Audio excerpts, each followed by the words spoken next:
So we were live, broadcasting live from Chicago at the Tinubu Presidential Forum taking place here in Chicago.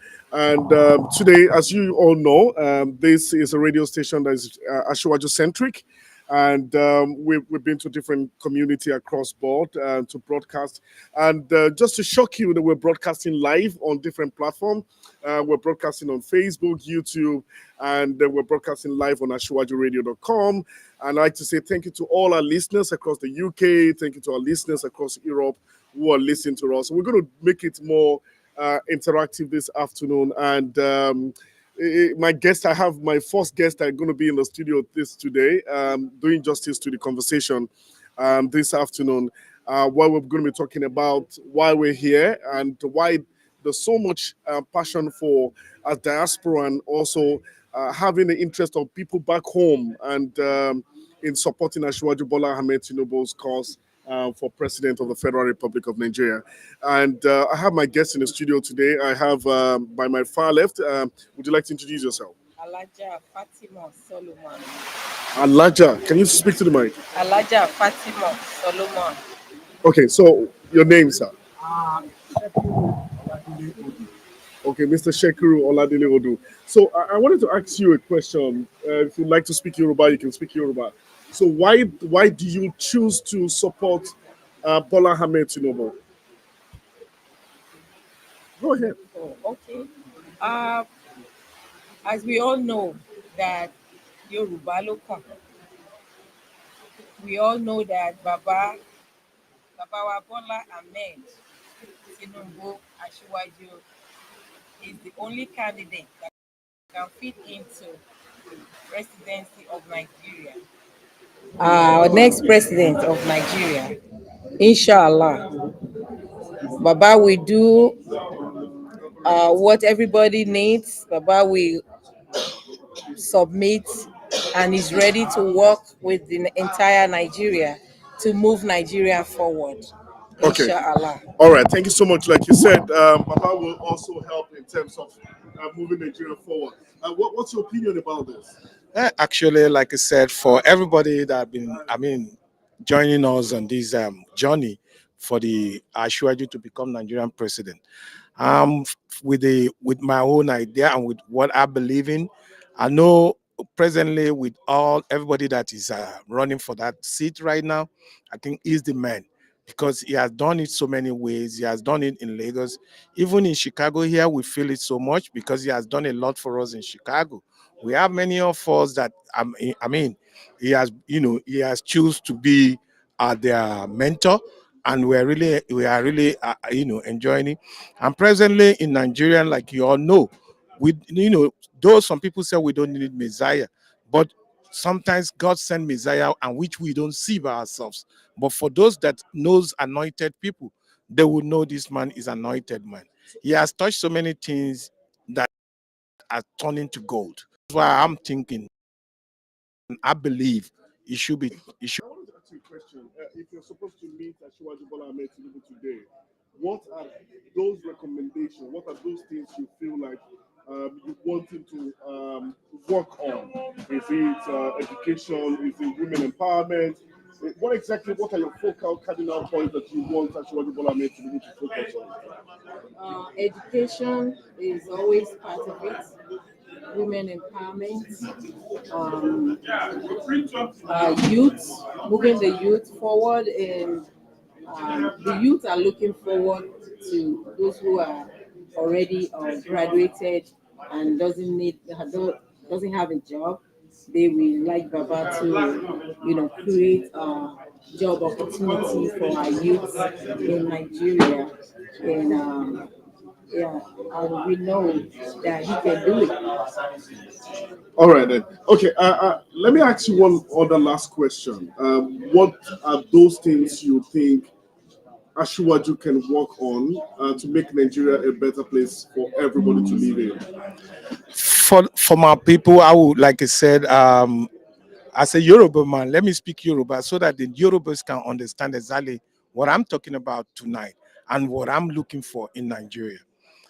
We've been, Ati Wamberi, Ati Deberi, Ati Shekini Kori Kumata. ṣùgbọ́n tí ẹni tó bá ń listen sí bàbá tó bá gbọ́ nǹkan tó ń sọ kọ́ máa kì í ṣe nǹkan tó ń jáde àbí tó ń sọ fún yín nìkan ni kẹ́ máa wò nípa bàbá yìí ní àwọn question tán béèrè lọ́wọ́ ẹ̀ tí wọ́n ṣe béèrè lọ́wọ́ mi sìn bàbá ní tóun bá ti lè reform àwọn lawyers àwọn judges wa tóun bá fún wọn ní gbogbo nǹkan tó ń fẹ́ kò sẹ́jọ́ tó máa fẹ́ kọjá lára wọn and tí ò bá ti sí impunity ní Nigeria máa move forward and if you look at Lagos for every wọ́n ti establish kìíní yẹn rí tó o bá lọ́kọ̀ tó o bá ní lawyer free lawyer wà fún ẹ tó bá dé federal ó máa ṣe the same thing and tí tó bá gbẹ́jọ́ lọ tí ò ń ṣe pé bóyá torí pé olówó kan ó fẹjọ́ yẹn jẹ you will see that the Nigeria will move forward. And to me, the only thing that Nigeria needs is exactly what he's saying. And most of the thing he says, and I believe he has those teams. He has built up people that are right now in the federal. So I believe if you get to the federal, many of them, I don't think it's them, but there are so other people that are underneath that are coming up. And I believe it's going to work. And I believe it's going to happen. Okay. Let me now go back to you as a woman. You see what's going on in terms of access to healthcare. What you have passion for women. What are those things as a woman you want to strongly recommend to Asiwaju Bola Ahmed Tinubu to put in his policy or in his action plan when he becomes the president of the Federal Republic of Nigeria? What are those things as we round up? What are those things you strongly recommend Asiwaju Bola Ahmed Tinubu should put into consideration? Health for the women. There are lots of women that doesn't have access to healthcare services. Free health, I would recommend a free health for those who are unable to pay their medical bills. Okay, free health and free health care provision for women, both at the grassroots level and both the rural level and the urban area. So what are your strong recommendations? The last strong recommendation in terms of employment. These are key cardinal issues that a lot of Nigerians are facing. What is your own recommendation for Asiwaju Bola Ahmed Tinubu on area of employment? Like I said, it's like a father to me, like a brother to me, and like one of me, which has gone around the world to look at what is going on. This man, to me, like I said, is just like a saint, but people really don't want to believe it. God sent, because for what I say that is this, he has already told everybody when it comes to the job for everybody, there are so many jobs in Nigeria, it's just that people don't tap it. And that's why you always think out of box in taking care of issues. Once you have anything and you present it to this man, he looks into it and he sends it to his think tanks. Who is going to add more? Because if you look at today, we have China up there. They don't just start one day. They have think tankers.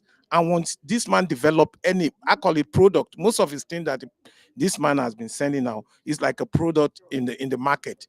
Once you have a product and you can back it up with a lot of stuff and with people, you will see that you will see result. And this man has been doing that for Lagos, for even to Nigerians, just like we all know, majority of all these politicians that are now today, as at today, none of them has not passed through his school for one thing or the other. Maybe, let me put it, legal advice and everything. This man has been there for everybody. So if he said he's coming now, it's not his making, that is just coming.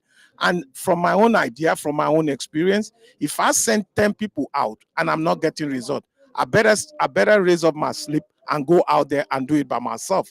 So, and I believe this man is waiting for that opportunity. And this is the chance. This is the time. So we better just look at it, because I don't want us to look until we lost him like we have lost others, like Awolowo, Abiola, before we start saying is the man we should have got or the man we're supposed to get. This is a think tank that Nigerians don't want to lose right now with what is going on in the world, in the economy, in the economic environment of the world. All right, thank you so much. It's great having this chit chat with you, and we're still live at the Tinubu Presidential Forum, the Diaspora Town Hall meeting live here in Chicago with a team canvassing for renewed hope in Nigeria under Asiwaju Bola Ahmed Tinubu. We hope that inshallah in the next few weeks, inshallah, in the next 15 days, Yes. By God's grace, in the next 16 or 17 days, we should be triumphantly dancing into Aso Rock. For some of you who are listening to us, I know we have a lot of our listeners across Europe, the UK. Would like to say thank you so much for Mr. Tunde for joining us in the UK, and some other guys who are also joining us in the UK and Nigeria. I would like to say thank you so much for joining this conversation. In a jiffy, I'll just give you the situation report right now at the venue of this event. We have delegates, diaspora delegates who are trooping in at the venue, and we hope to start the program in no time.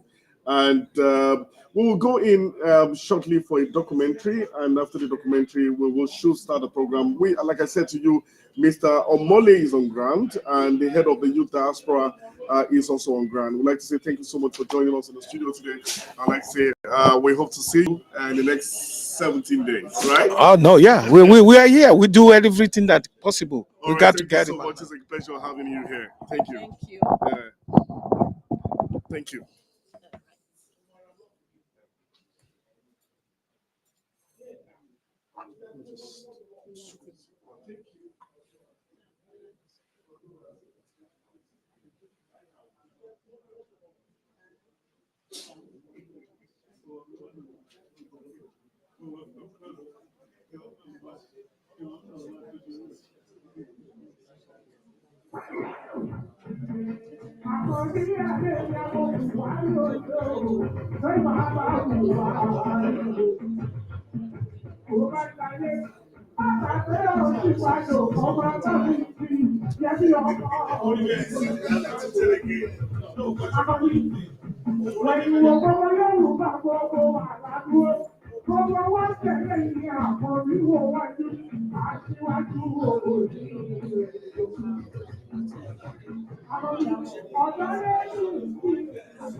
Thank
you, thank you. Good evening, ladies and gentlemen. Good evening, ladies and gentlemen. Daddy and mommy, uncle and aunties. Sorry. Can you use this? Sure, I can use that.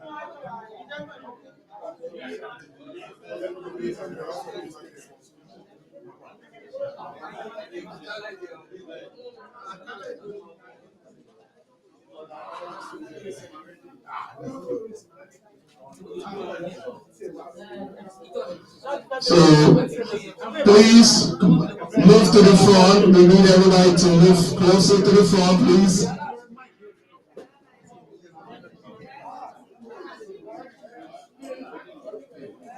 Ladies and gentlemen, please, let's come to the front. We're about to start.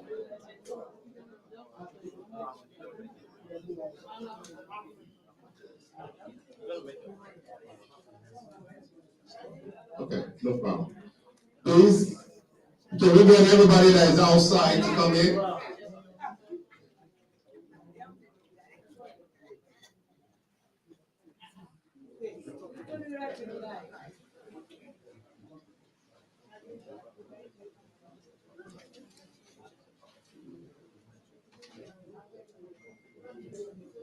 One, two, one, two, one, two. Maybe it's a little bit echo, so. You hear the echo? Please, everybody, come in, come to the front, come to the front.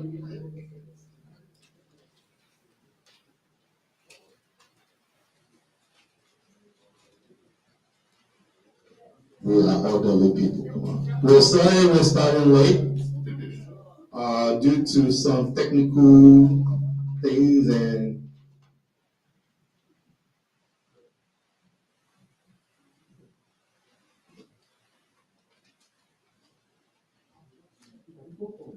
can we get everybody from outside inside?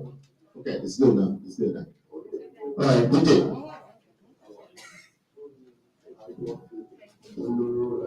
The DJ is going to play some things for the next 5 minutes and we get the proper start. Thank you for your patience.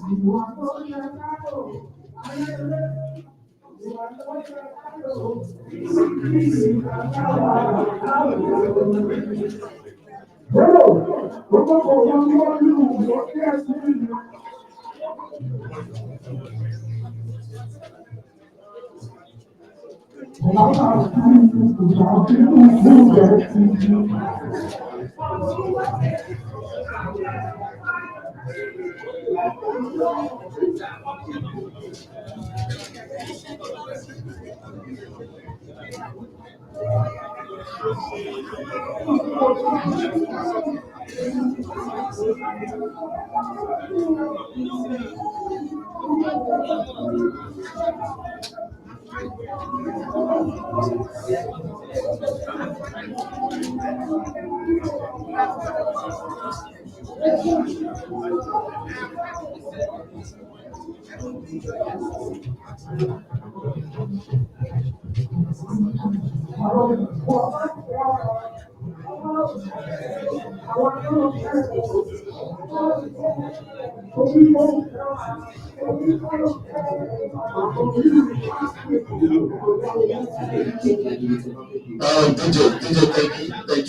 Okay, so for the time being, we're going to start with a video, a documentary called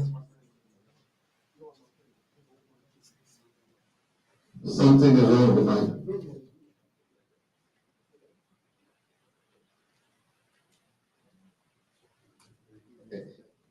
So there's a documentary we're going to play now. It's called the Bridge Builder, Ashwaju. So enjoy for the time being, then we'll come back and start fully. Okay, thank you.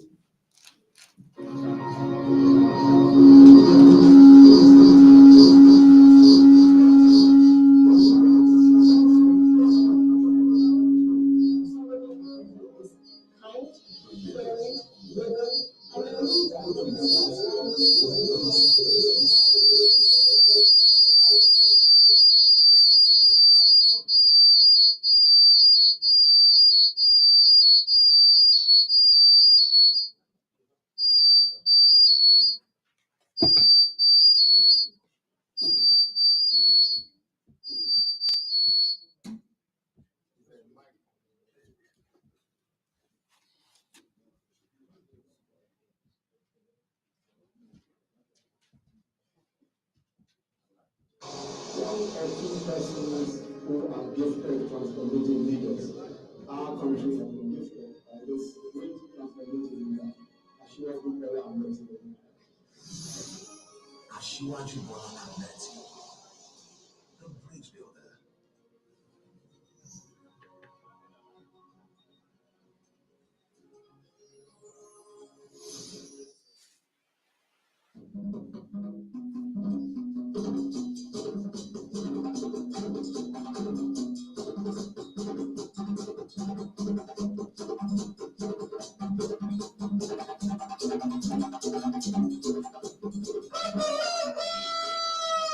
The sun rises in Lagos. A new day officially begins in the city that never sleeps. Yet Lagos remains Nigeria's center of excellence, a land of greatness, a home of opportunities, and Africa's economic heartbeat.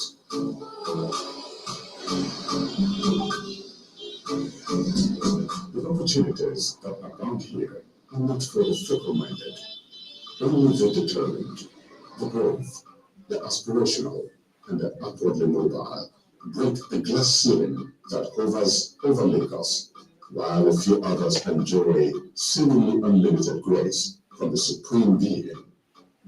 A combination of all these defines the tenacity of our typical Lagosian, who does all odds to break even and attain the heights reached by great men who fought for Nigeria's emancipation, democracy, unity, and development.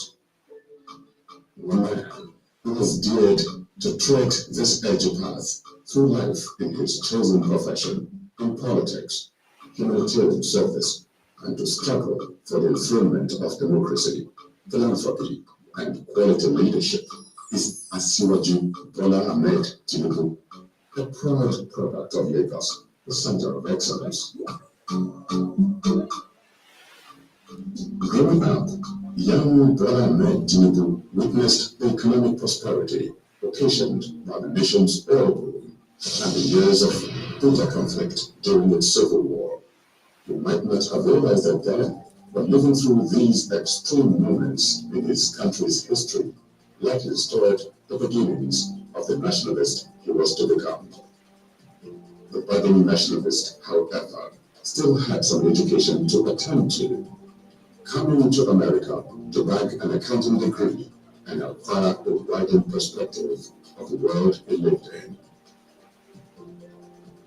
I was a tutor as a student of my fellow classmates. And I was one of the most sought after graduates of that period, recruited by the best accounting and financing the world. I had 5 jobs before my month of graduation waiting for me. The excellence associated with the metropolitan city is much desired by other states across the country. And although it was not an easy ride for successive governments, they all made their mark in the development of the commercial city. The young accountant, Bola Tinubu, meanwhile, was doing well for himself in various private companies as Arthur Anderson, Deloitte, Haskins and Sells, and GTE Services Corporation, all in the United States of America. He returned to Nigeria in 1983 when he joined the services of Mobil Oil Company. At the time Nigeria modeled a return to democracy in 1993, Bola Ahmed Tinubu had already begun to think beyond his immediate sphere, thinking of his fellow countrymen, so much so that he stepped both feet into the arena of Nigerian politics, getting elected and becoming one of the youngest senators of the Third Republic. But the party would soon be over.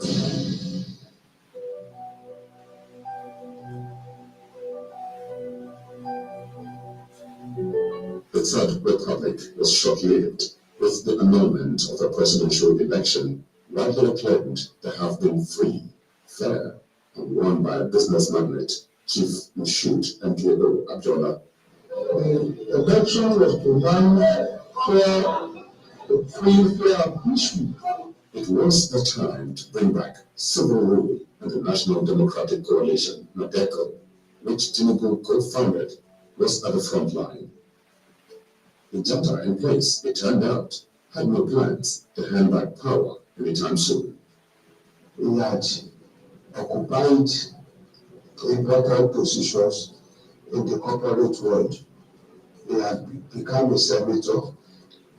And of course, I think he also must have had a much wider network than many of us, because you could see him casting his neck out to play a role, even when it comes to the issue of funding. He was willing, he was able to play such a role. He was in the thick of that struggle, and he did really play his part to ensure that the military was eventually pulled or pushed out of office. The narrative changed a few years later when Nigeria began its voyage back to democracy in 1999. This signaled the beginning of a turnaround in fortunes, and Bola Ahmed Tinubu jumped on the campaign train of the Alliance for Democracy, AD, seeking to blaze a trail to the office of the governor of Lagos State. He was in, and over the course of 2 terms, Senator Bola Ahmed Tinubu proved himself a visionary and innovative governor. True, he may have been new on the job, but Governor Tinubu had developed tenacity growing up in the city and had been seasoned in political adversity. He was not going to be flustered by the task at hand. He knew quite well that the framework of government at that time might not shoulder the burden at hand, so he made a move that many considered exceptional by carefully raising a pragmatic team of like minds who understood the intricacies of Lagos and could interpret his vision to chart a new course for the Lagos of his dreams. He has, from his days as governor of Lagos State, provided clarity of thought and vision, pioneering vision in all aspects of governance. A lot of his vision is what is responsible for what we see today in Lagos. I think I should have demonstrated in the years when he was governor. But political appointments, especially cabinet appointments, he simply looked for those that he considered the best possible material at the time, wherever they were from. Master builder. He sees ahead of his time. And that's why we're pushing him. Because he's the first that has said almost 30 years. So we're going to work closely with him. We know him. So I tell you, we have lost millions of people in the check, the commissioners, the people who have no governments. So many neighbors who Ogun State, Osun State, Ogun State, even Kwara State, Ondo State, that check. Even if you listen to the government and touch a million lives. These are all students of Actualist Political School. Go and check. Governors of the North, senators, they went to his house, he sponsored them. They went to the Senate, they went to the House of Representatives. When they win, they will come back with a certificate to go to president. He can't remember. No Nigerian living on debt has been able to touch people's lives the way this man has done. But there was something rare in how he went about it.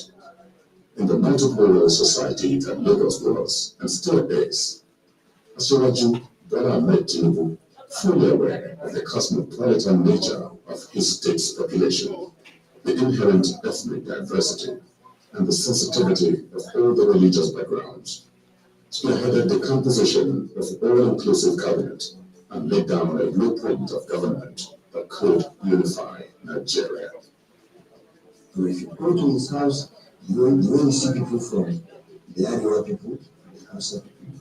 You'll be seeing Kanuri people. You'll be seeing people from the south. You'll be seeing people, the Igbo people. Everybody feeling at home. And that is what combines to produce the Ashwachu magic. The government and the federal working with the state must stimulate expansion and growth, So they're going to stop it. and not Do you understand? try to stifle The music. For a man who is Well, committed to building bridges into Nigerians, documentary on the 70 we're going to start. development Tinubu So are and we his going to use team that laptop? kept sleepless nights brainstorming and looking for solutions So master, that led to the creation of some Uh, reformed Who government has the microphone? agencies in Lagos I'm not State. sure. Going to stop. These No, he will tell agencies me. and The guy on the parastatals became sources of employment for everyone without travel discrimination. Unlike in other states, non-Yoruba speaking residents of Lagos were given a chance to seek employment and compete favorably with the indigenes without any bias. This was a major feat, which at that time and even up till now is rare to find in most states across the country. If you can't fix your family, you cannot fix your community. If you can't fix your community, you can't fix your state. And if you cannot fix your state as a governor, I do not see the basis for giving you the benefit of the doubt that you can fix Nigeria. That just stands him out.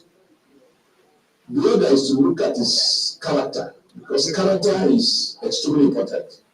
Anyone without character can't be a trusted leadership. Nigeria actually today is buffeted by, those who want to dominate the space and set agenda for national discourse. Increasingly, we're becoming either religious bigots or ethnic champions. But I suppose it's an example of the fact that God did not intend that people should be bogged down in a war between one religious faith and the other. And as well, you as a trained back from his own household. If you look at the fact that his wife is from another state, Delta, a Christian himself, a Muslim, and they coexist.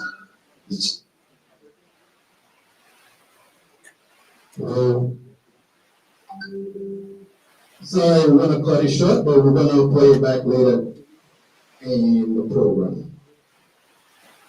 For those of you who don't know me, my name is Franzi William. I grew up calling Asuwaju Uncle. So it's a great privilege to be here to host and to MC this event. This program was put together by the Tinubu Presidential Forum Diaspora. So on behalf of that group, I want to welcome each and every one of you. Thank you for taking time out of your busy schedule. We know today is Super Bowl day. I know that people here who are supporting the Eagles and the Kansas City Chiefs. But I guess this takes presence over there. So we see your support and we know we see your love for Asuwaju. So at this time, everything starts with a prayer and ends with a prayer. So we're going to commit the event into the hands of the Almighty. So at this time, I'm going to call on Alhaji Lateef Shurabima to give us a prayer.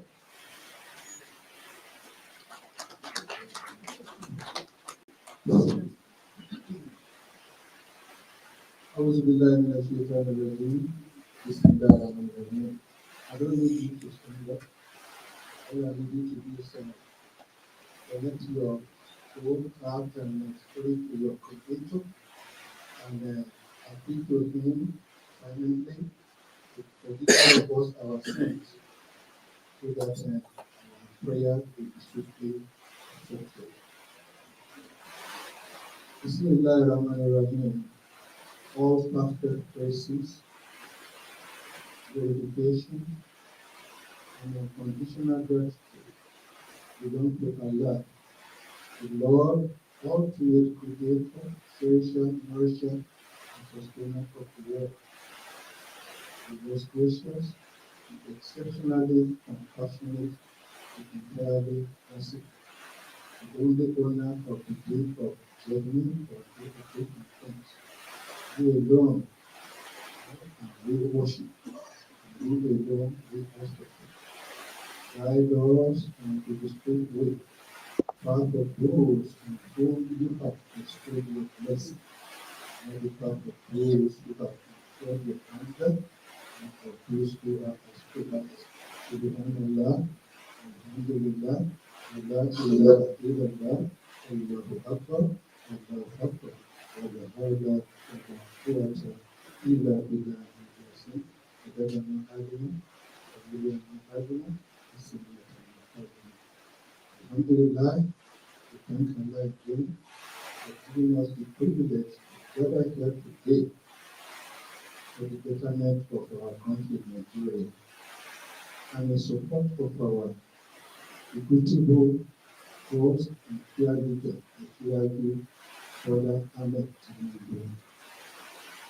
The election is getting closer now. And what I'm seeing from what I'm hearing, I think what our leader goes now for us to pray that Allah will continue to guide him, strengthen him, and keep giving him the courage. And at the same time, we pray that Allah will protect him from all kinds of calamities, all kinds of conspiracies, and all kinds of misfortune.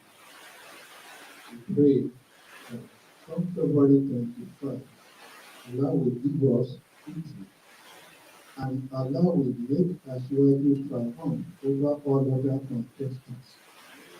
February 25, February 26, and inshallah by February 27, oh Allah, we want you to declare him the president-elect. So afterwards, we pray that Allah will give power to whosoever you do, and we take power from whosoever you do. We pray that you will transfer power directly from President Muhammad Buhari, directly and peacefully to Aswadi Ahmed Bola Tinubu, without interim and without bloodshed. And afterwards, pray that you will bless Aswadi Tinubu with your divine mercy and wisdom to pilot the affairs of Nigeria so that there can be peace all over Nigeria. We pray for our leaders here, particularly my father, my mentor, my brother, my friend,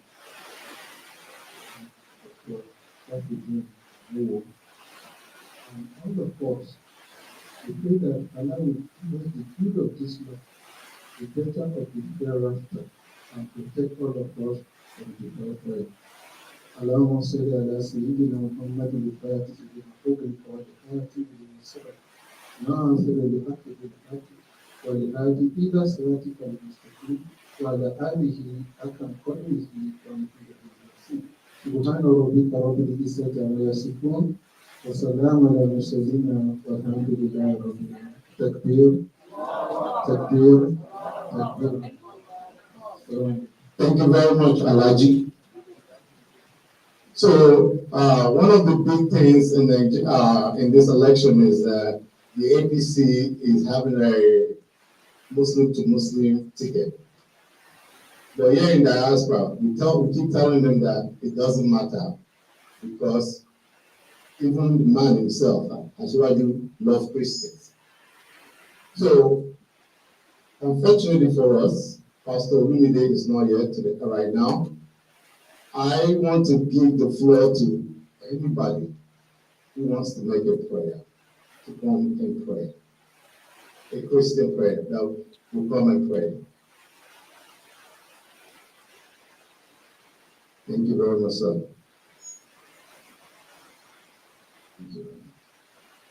Well, I'm happy to be here tonight. Just so you know, and my name is Kelly. In Jesus' name. Lord our God, we thank you, we glorify your name. We thank you for today, which you have made. And it is especially indeed, especially for me here tonight. Father, we are all here for one singular reason, one singular purpose, which is to see that our dear beloved brother, uncle, father, friend, who is vying for the topmost position in the land of the living, Nigeria. Father, we are gathered here tonight to pray for peace in our country in Jesus' name. Without you, God, there is nothing we as human beings can do. Without you, we pray that Senator and brother,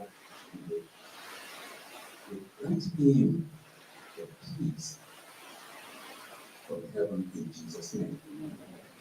We pray that what he is looking unto you for to lead that great country, Nigeria, as the president. Father, it is you who chose, who anoint presidents. Father, we ask that this wish and will be done in Jesus' name. And as for every one of us here tonight, we leave work, we leave everything in our family to here together in unison in support of his vision to become the president of the country Nigeria. Father, pray that if it is our sin that might cause any trouble in which we will not give that day the opportunity to be the president of our country, Father, forgive us in Jesus' name. And before we even ask, we have done. Before we say, we know. Before we ask, we have done. Father, use everybody to point of contact in Nigeria and the diaspora to make today and the presidency a reality in Jesus' name. Thank you, Lord, in Jesus' name. Amen.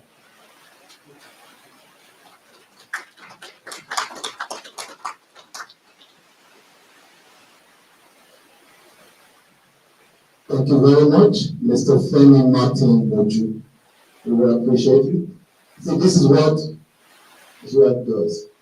Motivate people. Somebody just came in, wasn't prepared to pray today, but he gave us a wonderful prayer. Thank you very much, sir. We appreciate you.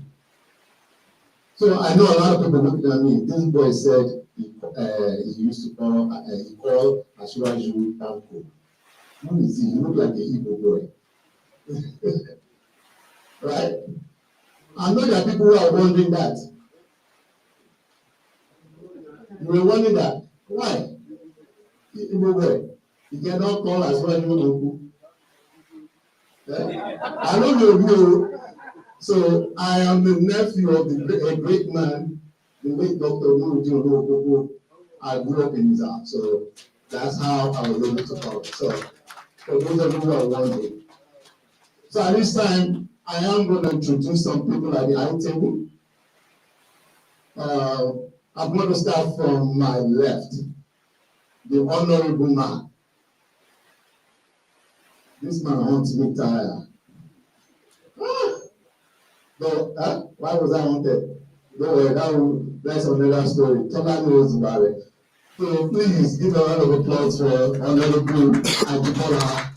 Ajibola.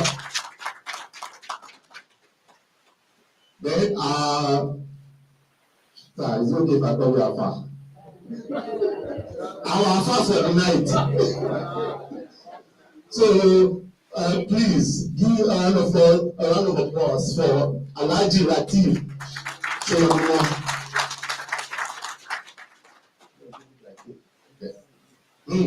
Uncle.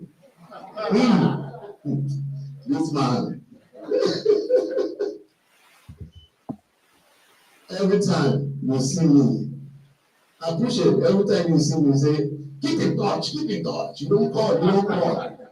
It could be in the map, it could be in the store. And I was just here, Ifeanyi, how are you?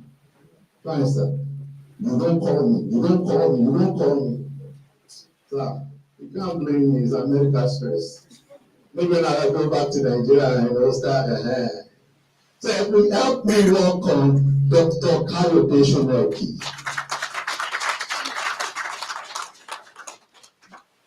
The next person I'm going to call on, I mean, he doesn't need the introduction because everybody here knows him. Auntie, don't say that. Even people out of state, they've heard that name somehow, some way. He's another big uncle of mine. Please help me welcome Dr. Shafiuddin Amiro. Also, we have another good man in the world. I have to go and look at my paper to get the description correctly. Otherwise, I might be fired, and I don't want to be fired yet. Ladies and gentlemen, we have the Director General of the Diaspora for the Tinubu and Shetima campaign director for the diaspora. Please help me welcome, please, Ade Omolu.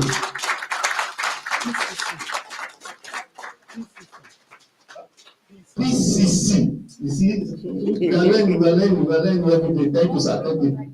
All the way from Nigeria. He's not here in Chicago. He came all the way from Nigeria to represent the PCC or APC PPC. PCC, sorry.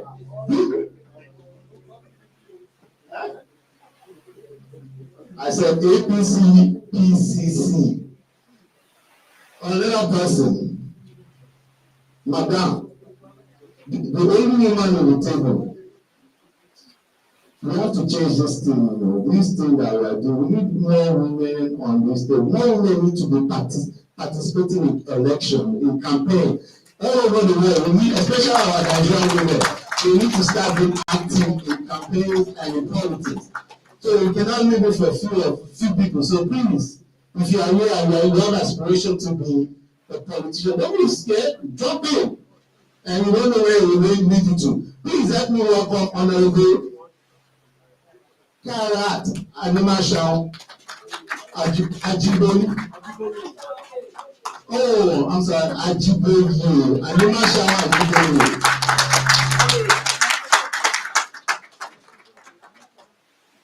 All the way from Atlanta, Georgia. We went international. Now we're in interstate. I got you. We went international, now interstate. We won't go local again. Hi. This man that I want to introduce to you. Please, ladies and gentlemen, help me welcome Honorable Bello Owakulome. From Atlanta, Georgia. He looks very familiar, like somebody. He must have a uncle in Chicago or a brother in Chicago. Me? Well, hey, I'm not. National Youth Leader, APC, USA. So we have some celebrities in our place. Come on now, we're not just here just like that. Come on, there's some celebrities in the house now. Come on now. So that's. And you guys, are you aware that the black woman is not Yoruba name? Just put that, just say it out. At this time, I'm going to call on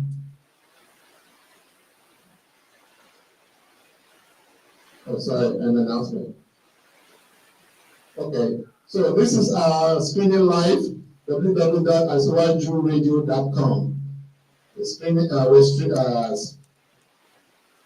live. So for those of you who are people who wanted to be here, they're coming here, you can send them aswajuradio.com so they can join us. The person I want to call on now is the Director General of the Tinubu Presidential Forum Diaspora.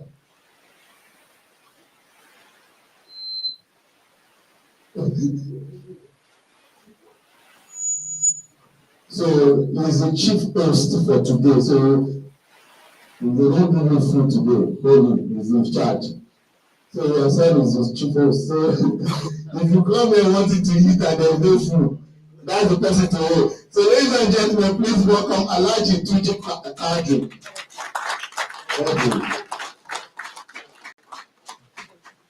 Thank you very much. Good evening, everybody. And I thank you very much for coming. And I thank you very much for the support for Bola Ahmed Tinubu. As you all know, my name is Tuji Kadri, and I'm also the Director General, for this forum. I'm going to do my best with my well over 200 members to assure you to win this presidential election in Nigeria. And we also need your help to make a change in Nigeria.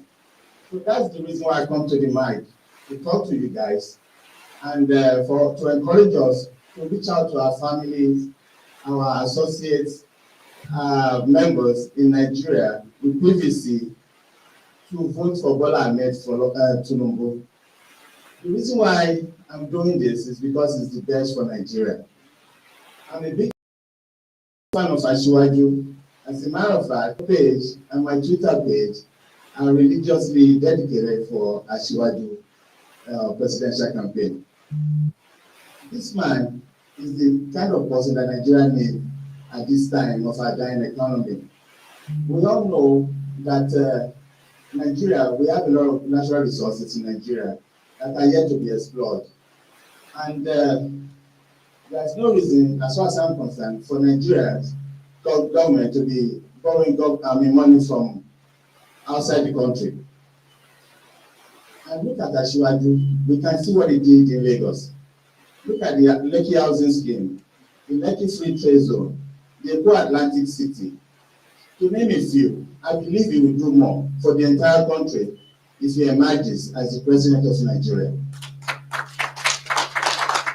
It is our sincere desire for God to encourage him and be with him throughout this endeavor. Asiwaju is a forward thinker.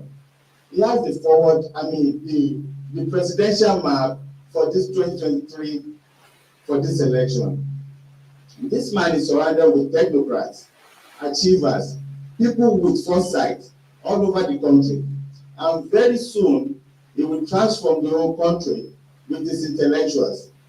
Asiwaju is the best for Nigeria, and we want you to trust him and vote for him. On the election day, I will snap by my ballot paper, and keep it as evidence for the next generation that I am part of the people that rescued Nigeria. We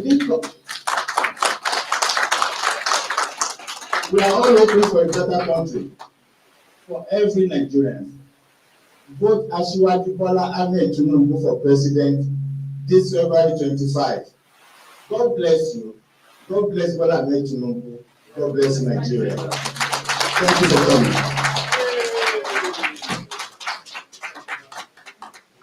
Thank you very much, sir. Thank you, Mr. Kadri.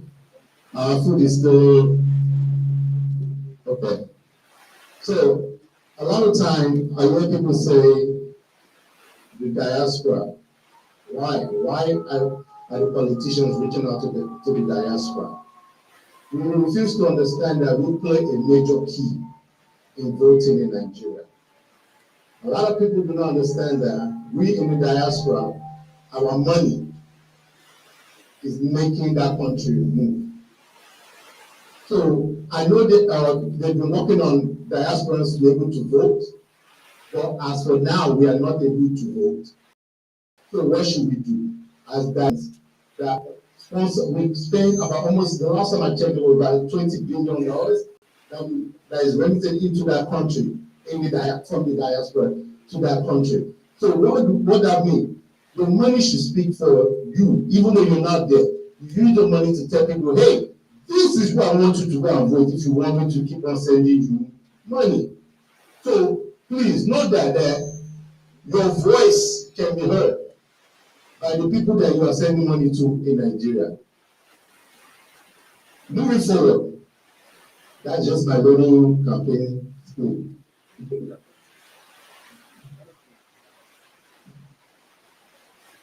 Moving forward, I am going to call on two guests to, I believe they have a presentation. So I'm going to call on Mr. Oyakhilome from Atlanta and Mrs. Ajiboye from Atlanta.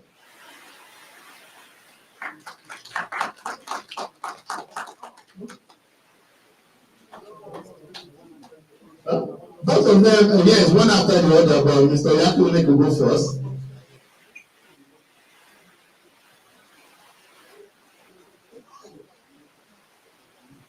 Good evening, ladies and gentlemen. It's a pleasure to be here with you guys tonight. As a matter of fact, an hour ago, I just flew from Atlanta, Georgia.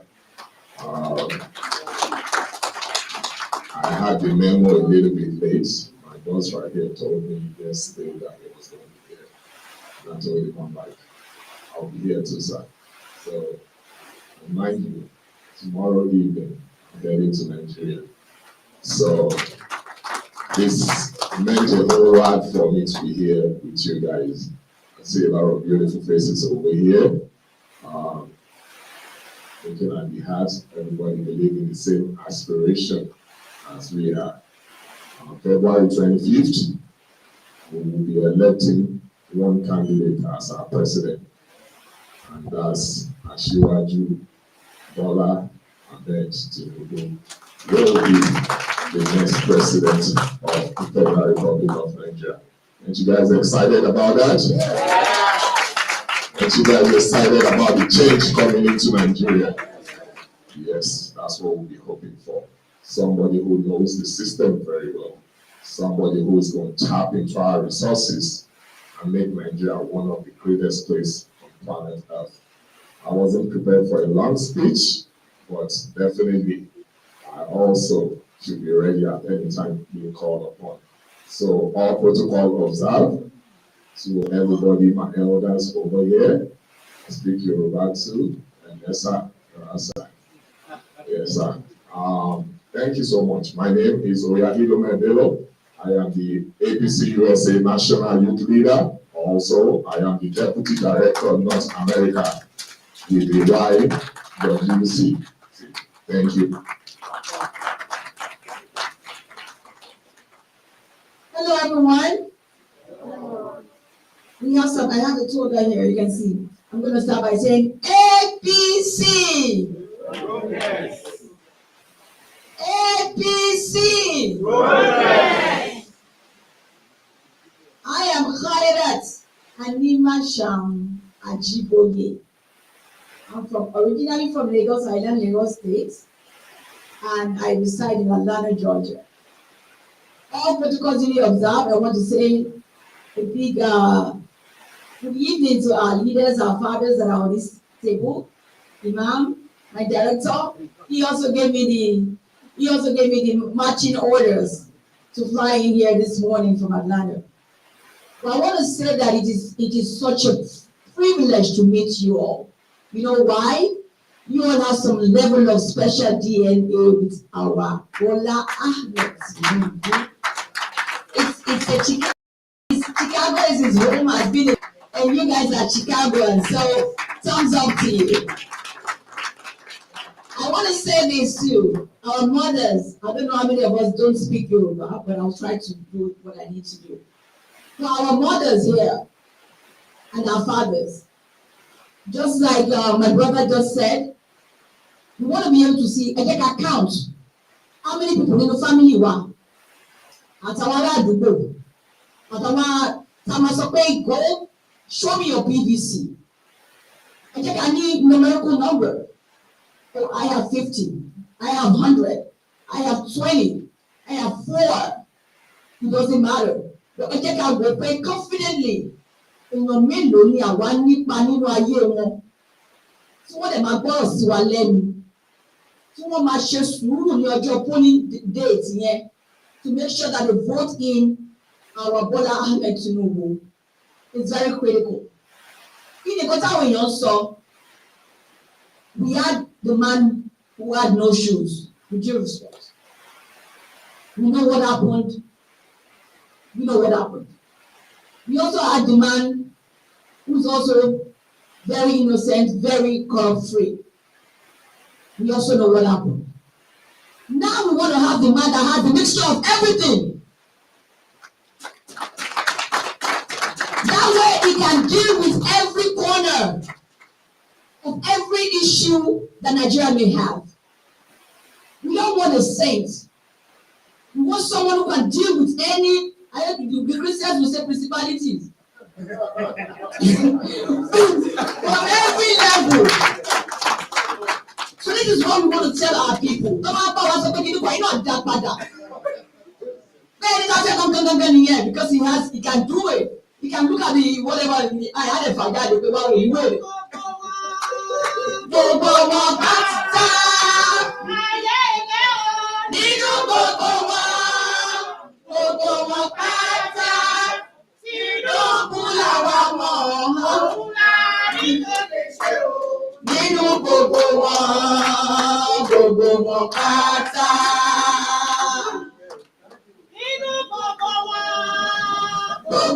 pátá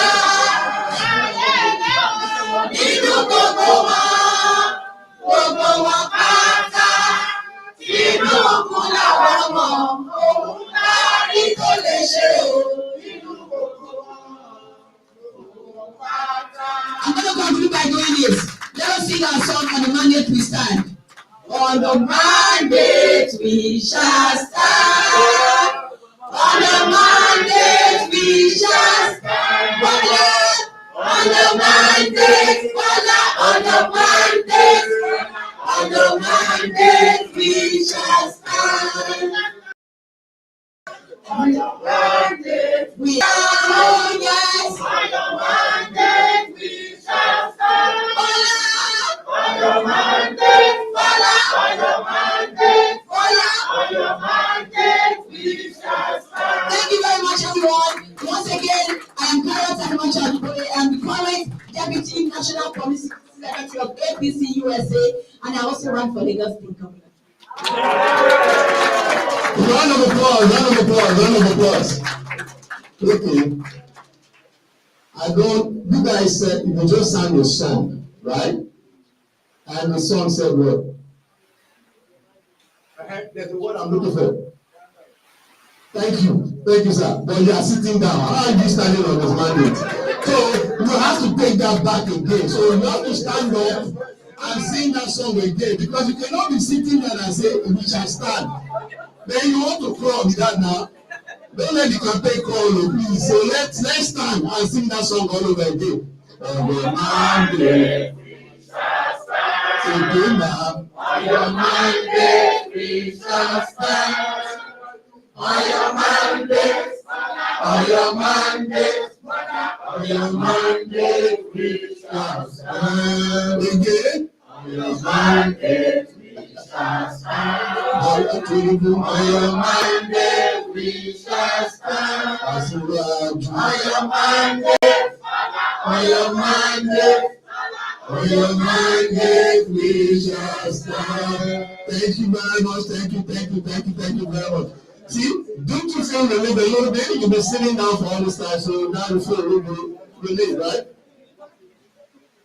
So, you just sang a song on your mandate we shall stand, right? So, who can tell me what the motto of Bola Ahmed, Ashwaju, and Shetima campaign, what is it? If you can give me that, I'll give a free visa to Nigeria right now. Right now. Free visa. On the spot, there are people that need visa to go to Nigeria right there. Huh? Ticket. No one. So who can give me that? Who can give me the motto? The motto of the campaign? Nobody? No, now unity, sir. What is it? You guys need to do your homework. He's right there in front of you. He's right there in front of you. I beg, please say it again. Renewal hope. Renewed hope in Nigeria. So please, if you don't learn anything, remember renewed hope. So at this time, moving forward, I'm going to call on Honorable Ola Ajibola to give us the opening remarks.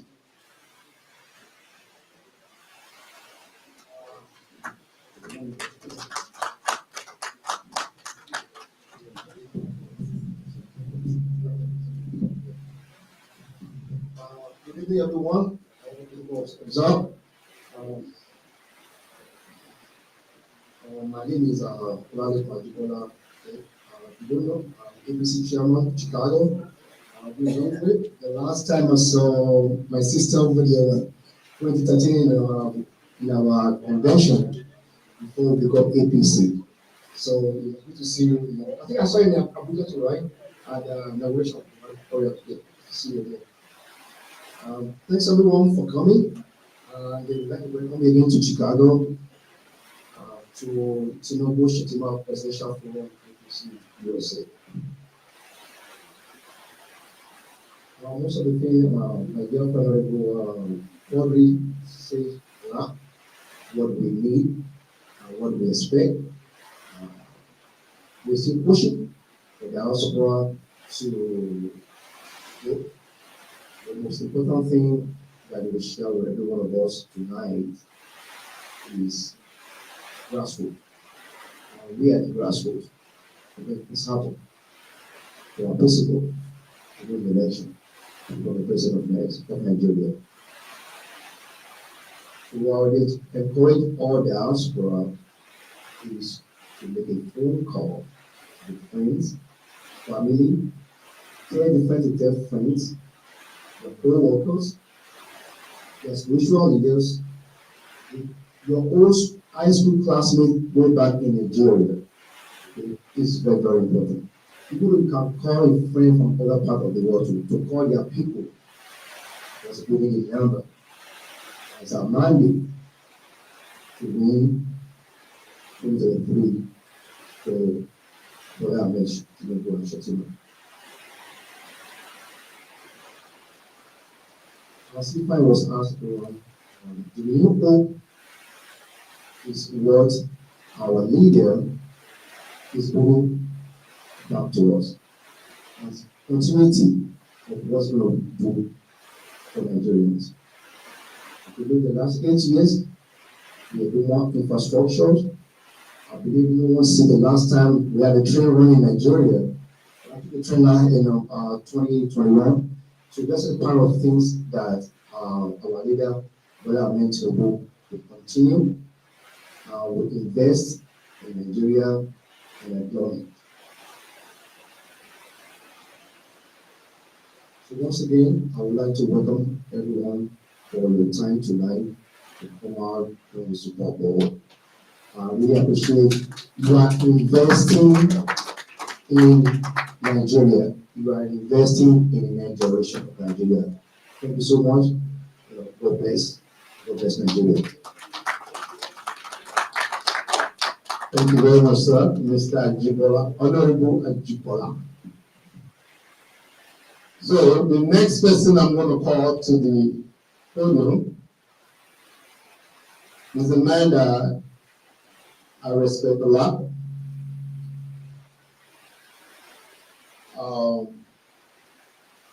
I've had a lot of encounter with this man in my youth age.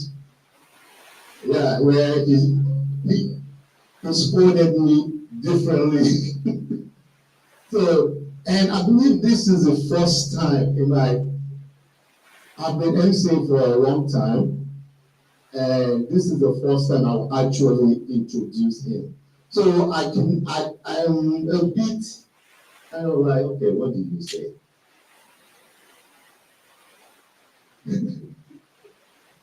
So he's a mentor to me. He's also a father to me. He's an uncle to me. Ladies and gentlemen, please welcome Dr. Amuru.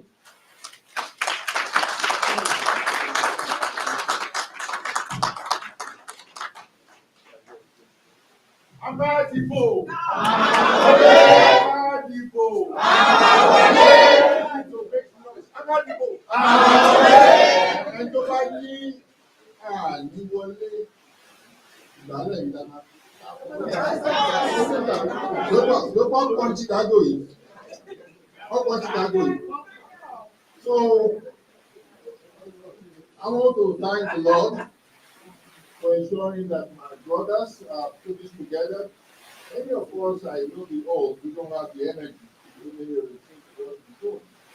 But when you have the energy to talk with us all the time, we give praise to them, and we give praise to Allah. This guy, King Quadri and his wife, BC and all of them, they do the best they can. So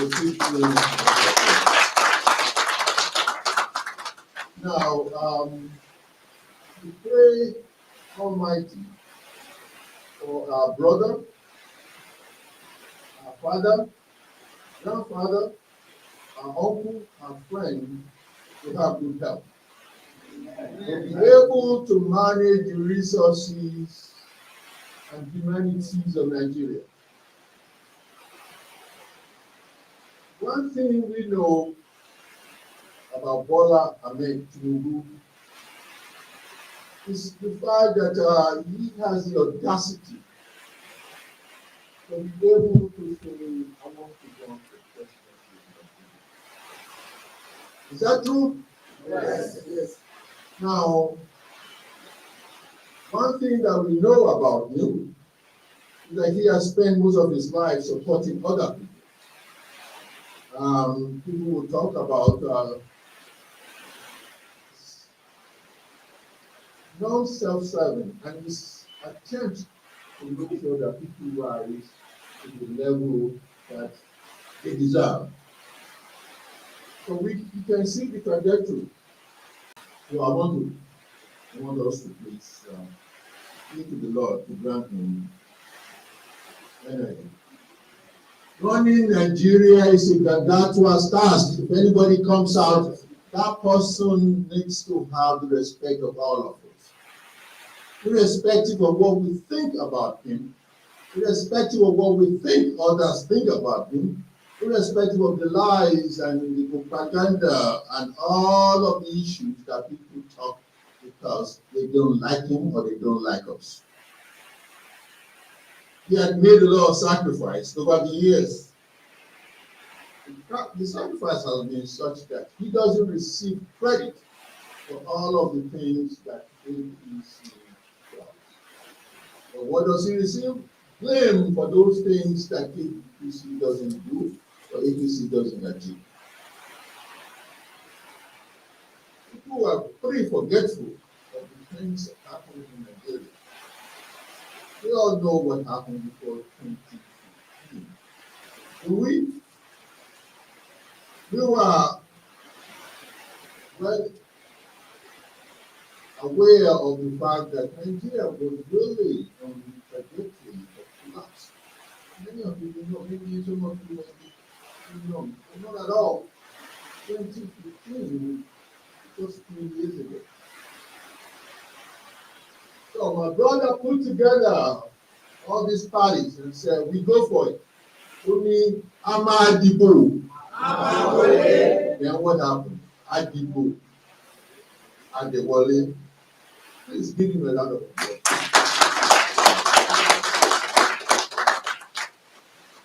We know for sure that he liberated all of us from the dungeon of PDP at that time. But people don't remember that. I have a lot of friends who argue with me in terms of the interests of all our Tinubu, my interest of our friends, and the interest of those of you who are here today to ensure that we make sure that actually Ahmed Tinubu becomes our president.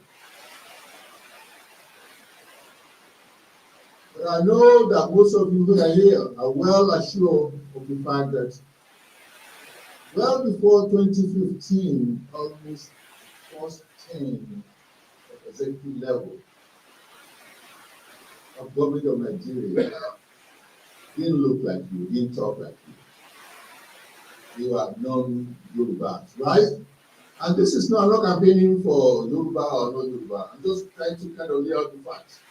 One of the reasons why many of you ought to be more proud of him rather than spending time trying to put him down. It's extremely stupid. And I say that word. So I should I do I say that please don't call anybody names, please don't call anybody, we will fight. Please don't beat anybody up, we will beat them up. We will talk the facts. And he doesn't mind us talking the facts. So I want to thank all of you. I want to thank the speakers, especially Prince Omole, who came all the way from Nigeria to do this. And so the younger people, I don't want to call them young people because they're younger because they look younger than me. And if you see me putting down my gray hair here is because I will pay for it, and I will pay for it once I become president of Nigeria.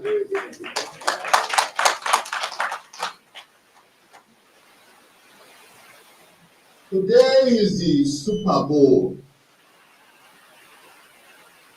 What is today? Super Bowl, and I have many friends here whose interest was to watch Super Bowl. But we gave it up so that we could be here.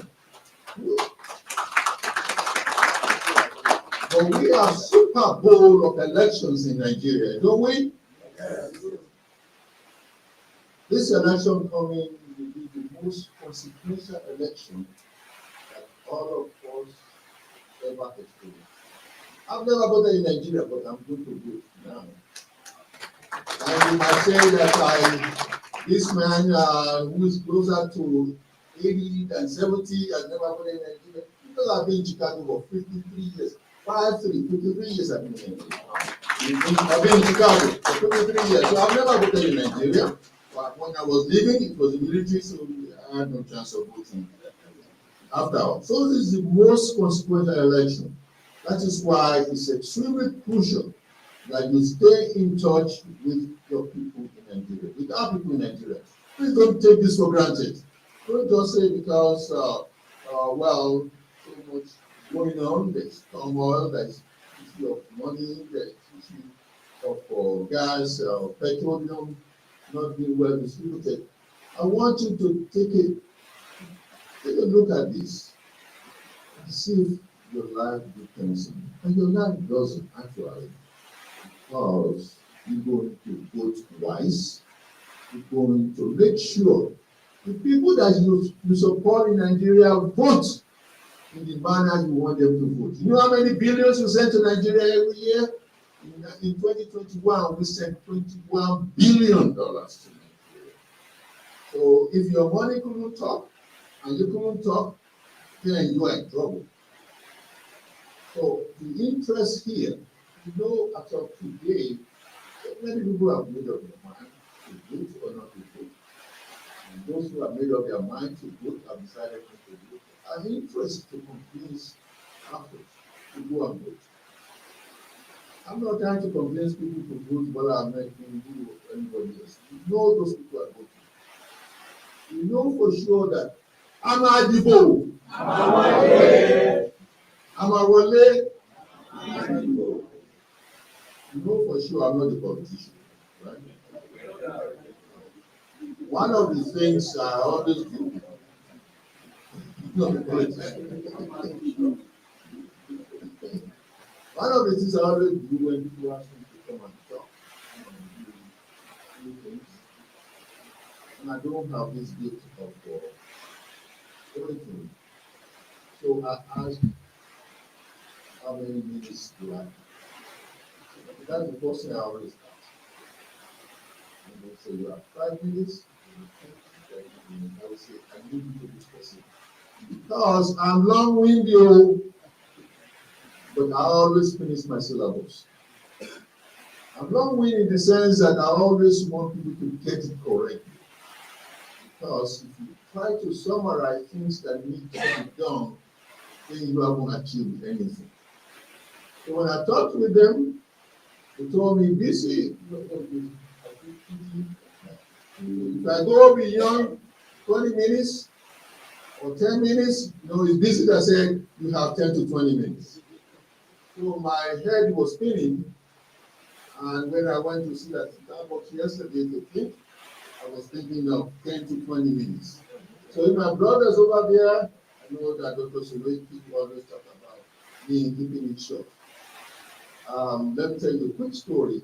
I was a dean and I was responsible for students for a long time. And many times I asked Dr. Sule to come to the big hall at University of Renown so that you start the clapping. Whenever I say something, people start the clapping, others will follow.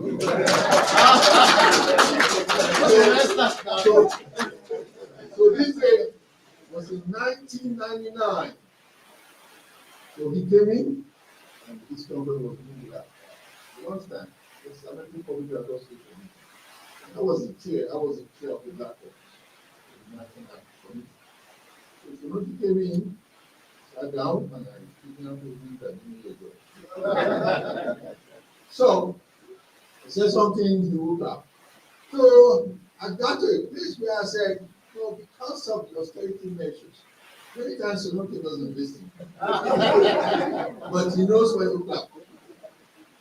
So I said, because of the austerity measures, we're going to cut class from admissions from 600 to 400. This guy wasn't listening. But they almost told me. So I know I'm not a politician. I'm in academia. And one of the things that is very important is that we not only follow directions, we also make sure that we use our intellect as well as opportunity to ensure that we address all of the issues of concern. I'm driven many times by the motto of my school. I finished from Methodist Boys High School. I don't know if any non-civics here, but that's okay. That was the best high school in Nigeria for a long time. I'm not sure of now. But it was, so those of you from grammar school might want to sleep at me, but it was always the best. So you have to deal with the credibility of who is giving you the information, right? If you are here, I've been in Chicago for 53 years. So we in Chicago here, we fought for ensuring that all of you here that probably walk around with Nigerian passports, American passports. We, the two of us here, don't see any other person who was part of it. Yeah, it wasn't 50 years ago, it was just about 20 years ago. So we ensure that you have Nigerian and American citizens. And it was signed by, can you believe it? It was signed by Abacha. What do we do the next morning after that? Because this guy was hey, and the other of them say you can have it. What happened the next, I think it was Monday morning, he got up, he went in front of NBC and ABC to do what? To protest the military. And he said, look at these bastards, I just signed the day for them. Just shows that our interest is Nigeria, not anything personal in any way. We know we will win this election. We know regardless of what they put in our way, they can change Naira to France, to CDs, and to cities, to pennies. We will win this election. What is most important, my brothers and sisters, is to make sure you make those phone calls. Please don't take anything for granted. Tell your folks, my folks, please make sacrifice for the next few days. Be a sacrifice. They don't know what to do. They don't know what to do here at all. You reach down your pocket, you go to the bank, you do the currency exchange, to do all these people. We send money to them. Do they know? They don't know. People do not know the many times I have to sleep in care room. There's a place that you guys call care room. I have to sleep because I was going to the next job. So I finished at the post office. How many years? I wanted to go to work or 2-3 hours later. So you go home. So sleep in the care room. Right? But you will never know that they just go that way. Now the professor of the course was the dean of the course. God did that. So don't tell them unless you need to tell them. So if you can make such sacrifice that you make every day to support your folks at home, they ought to make the sacrifice to make sure in the next 10, how many days do we have left? In the next 10 to 13 days, they make the sacrifice to get to the polling and vote for PAT. Isn't it very important? You make it very clear. Sending you to school, I'm supporting your aspirations. I need you to support what I need. And I need is what? You want to Abedibo, Amadibo, Amawole. Thank you, thank you.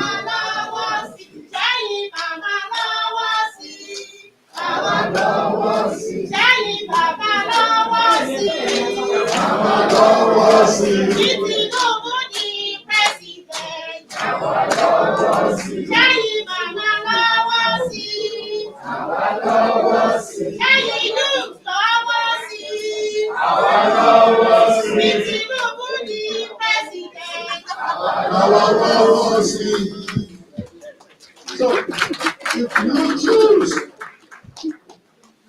I don't say this word very lightly.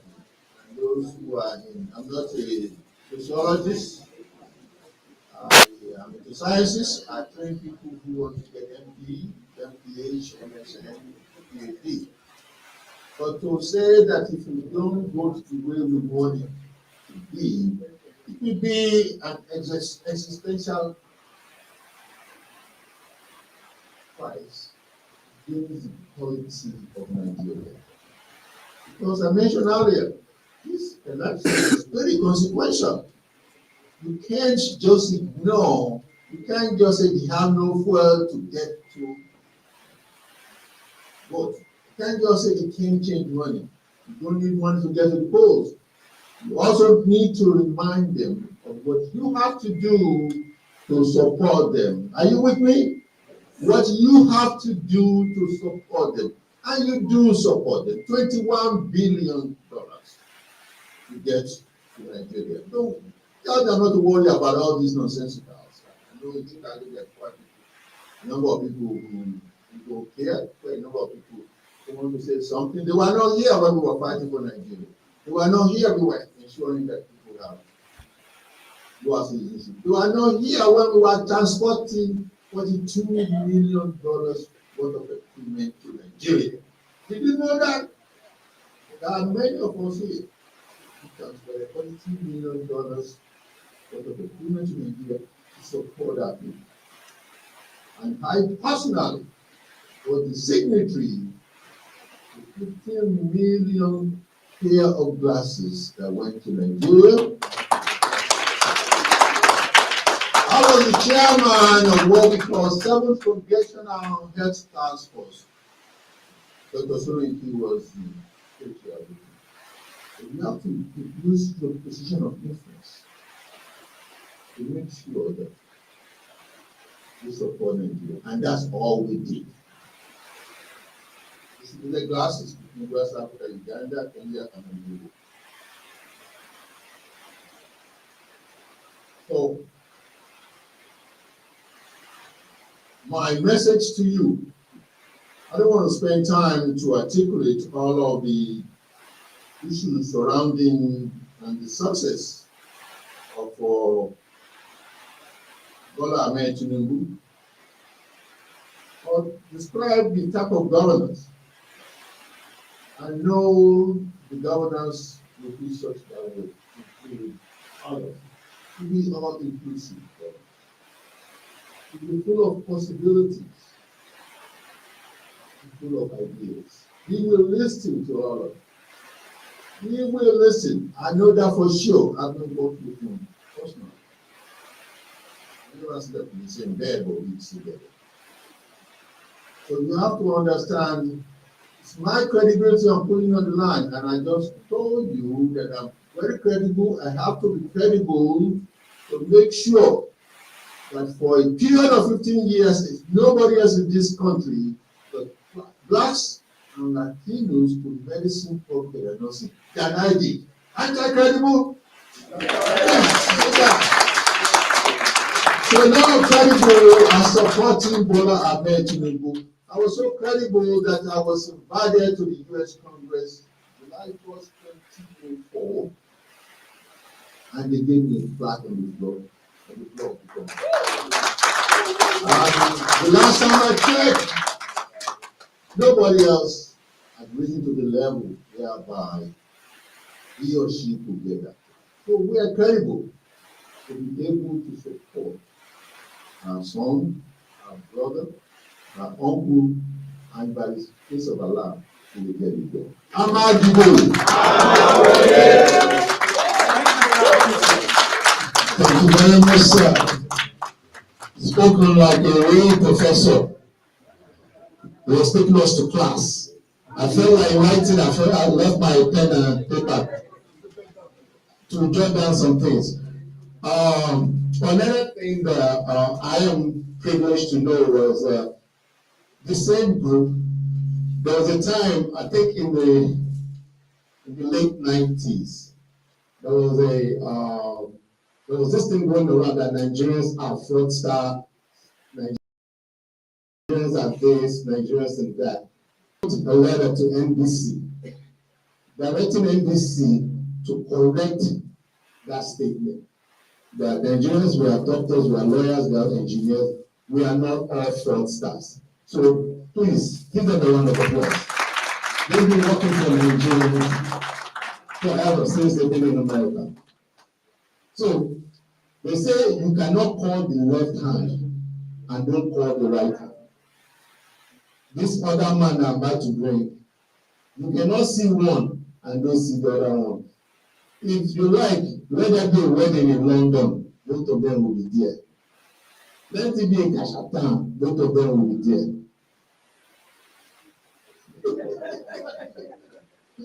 Ladies and gentlemen, another one of my mentors is also a father to me, is also an uncle to me. Please welcome Dr. Chonweke.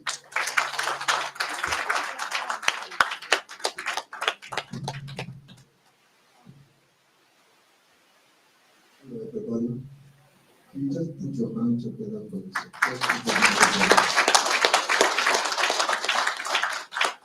Also, put your hands together for the organizers of this program. Lastly, put your hands together for Ashwaju Tinubu. Each time yesterday I was on a cruise in the Atlantic Ocean. I talked to Kwame. I keep on praying for me. Say, I did you. So I changed my flight twice to make it here today.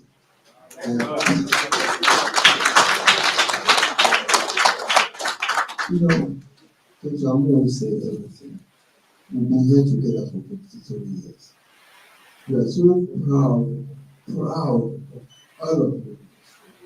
All the young, I won't call them young. But the energy they are putting in right now, we need you, and I say it every time we need you.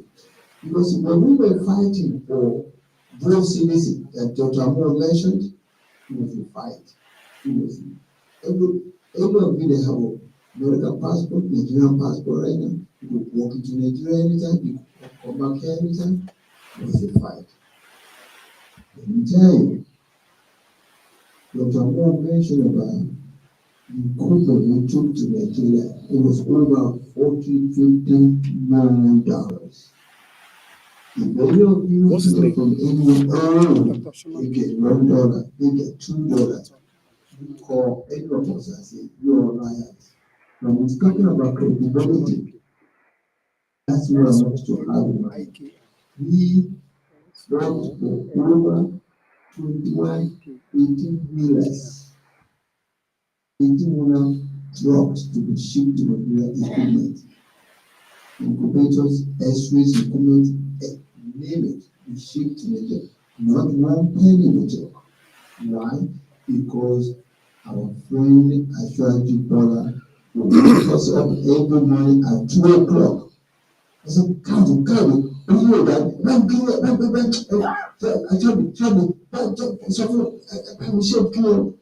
this is how the guy works. Now, how much can I tell you about this guy? You guys have brought so many, you have read so much about him. The people, they are brought from nowhere. You know, Dr. Amo didn't mention to you. Dr. Amo, when he was at U of I, he would go to the school of Michigan, any corner, to take a child in the street and say, here, you come here, what are you doing? So many doctors today, so many dentists today, so many pharmacists today.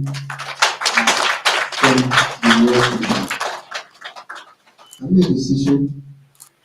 I opened 28 clinics for Mr. Stroger. I opened Providence Hospital in 1993. I was the first MD at Providence Hospital on 51st Street in 1993. So I can briefly say this to you because we need you. It doesn't come too often. Remember Chibawala came about 12 years ago? 60 years ago, 1983. 1983. Seriously, I want you to think about this. It does not come. You know, Martin Luther King went, Chief Awolowo came and left. This is opportunity, like Dr. Amon mentioned, and some other people said it. It's time for us. This is our time.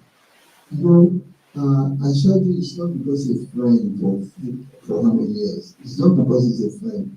It's because it will make you appreciate who you are. As a friend of the rich, as a friend of the struggling. As you can see, go back and see how many people have been around you. 90% of them have been successful in their anything they want to do. And it's a listener. It doesn't matter who you are. Believe me, it does not matter.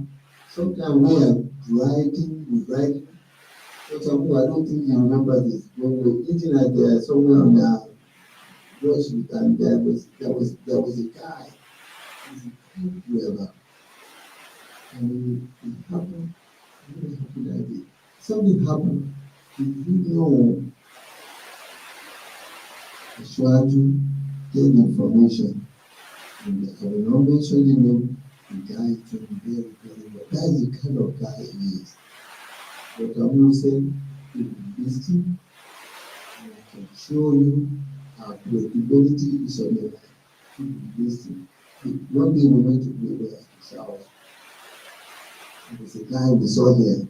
He walked into the room angry. But I can't imagine slow down. That's the kind of guy he is. And I want to ask you, I beg you, appeal to you, please. Unity is strength. It's not the amount of crowd that you have, it's the outcome. I remember when Awolowo was running, we would go to the north, the stadium would be packed. He would spend 40-50 minutes talking. When the other guy around against him, 3 minutes. You will go there. Hey, women is women. So what I'm trying to say to you, please, I love you guys having conferences. I love you having town hall. I love you having, please, like Dr. Amo said, keep that call. Talk to Igbo, talk to Hausa, talk to everybody. Even right here. Like Dr. Amo said, every day here we can call from people here in Chicago. Yes, some of them are negative, but that's life. You cannot be you on behalf of those negative people. You have to move forward. So I want to thank you, and I will thank you, and I will thank you again. So you all please believe it, get your phone, call. We gotta do it. This time we gotta do it. Okay? Thank you. Thank you very much, sir. So,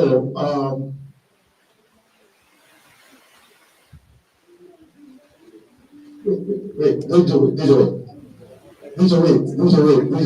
it. So, I know you you heard from Dr. Nuno, you heard from Dr. Shomek. They are good friends of Ashuralu.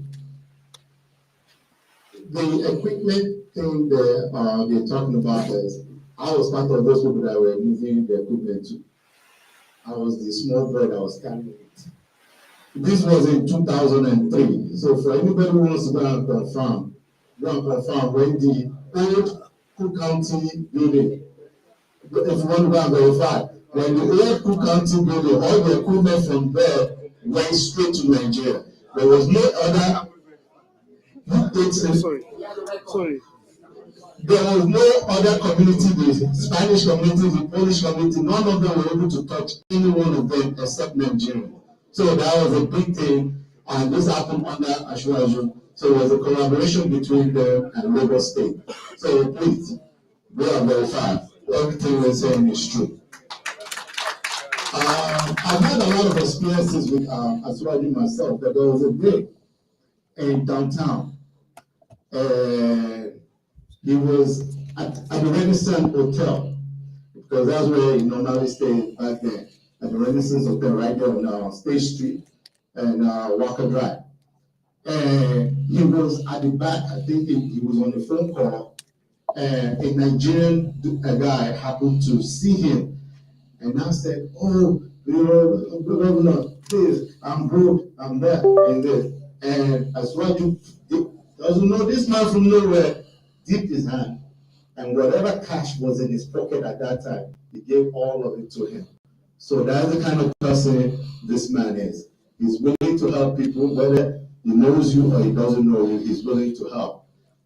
And like I said, I've had a lot of experience of this. There are people who have gone to him, or my daddies will make a phone call and say, this person needs a job, or this person needs something, can you help? And you say, okay, send me the information, or send me their resume, or send me something, and they will give something. My elder brother, Dewali, also was in Nigeria, and when they called for him to get a job, I should say, send me his resume. And he sent him the resume within a week. So this is the kind of person that, no matter where you're from or who you are, as long as there's availability and you're willing to work and you're available, he will give it to you. He will get you in. So not speaking for all, I know we're all tired a little bit, so DJ, let's shake the body small. So everybody, come on, let's shake our body a little bit.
Asiwaju's opponents are still in the race with him at this time. When what Asiwaju actually achieved in human and material terms, when compared to that of Alhaji Abubakar Atiku or Mr. Obi, it's nowhere to be, there's just no basis for that comparison whatsoever. And what we're saying is this, that looking at the antecedents of Asiwaju Bola Ahmed Tinubu, in fact, there shouldn't be any argument whatsoever. There shouldn't be any basis for debate who we should be voting for, who Nigerians should be voting for. And you can see that at the rallies that we've been to. I've been to the rallies in the north, I've been to rallies in the west, I've been to rallies in the south, I've been to rallies in the east. Even in the east, where Peter Obi is from, you can see the response of Nigerians. Nigerians are actually yearning for the presidency of Asiwaju Bola Ahmed Tinubu. A critical analysis of Asiwaju Tinubu's action plan is another pointer to the superiority and preparedness of our flag bearer. The Diaspora Directorate, Tinubu Shettima Presidential Campaign Council, has released an easy video version of the Asiwaju Tinubu's action plan for a better Nigeria. I'm not sure how many of you have actually seen this booklet. This is the action plan for Asiwaju Bola Ahmed Tinubu. This is the action plan for Nigeria. It tells you he's the only candidate on the ballot who has an action plan. And we know what an action plan means. It means that Asiwaju Bola Ahmed Tinubu is not only prepared, he's ready to take action from day one of his presidency. While others are talking of manifesto, I will do this, I will do that, maybe I will try and do this too. Asiwaju Bola Ahmed Tinubu is telling Nigerians that I've done it before. I know how to do it and I will do it again for Nigeria. I've done it in Lagos State and I'm now willing to do it for Nigeria. I have done it in my constituency. I know the way, fellow person will Sabi Road. That is what Asiwaju Bola Ahmed Tinubu is actually saying there. The only person with an action plan. The 4-minute video which will be played after my speech, we've actually compressed that into a 4-minute video.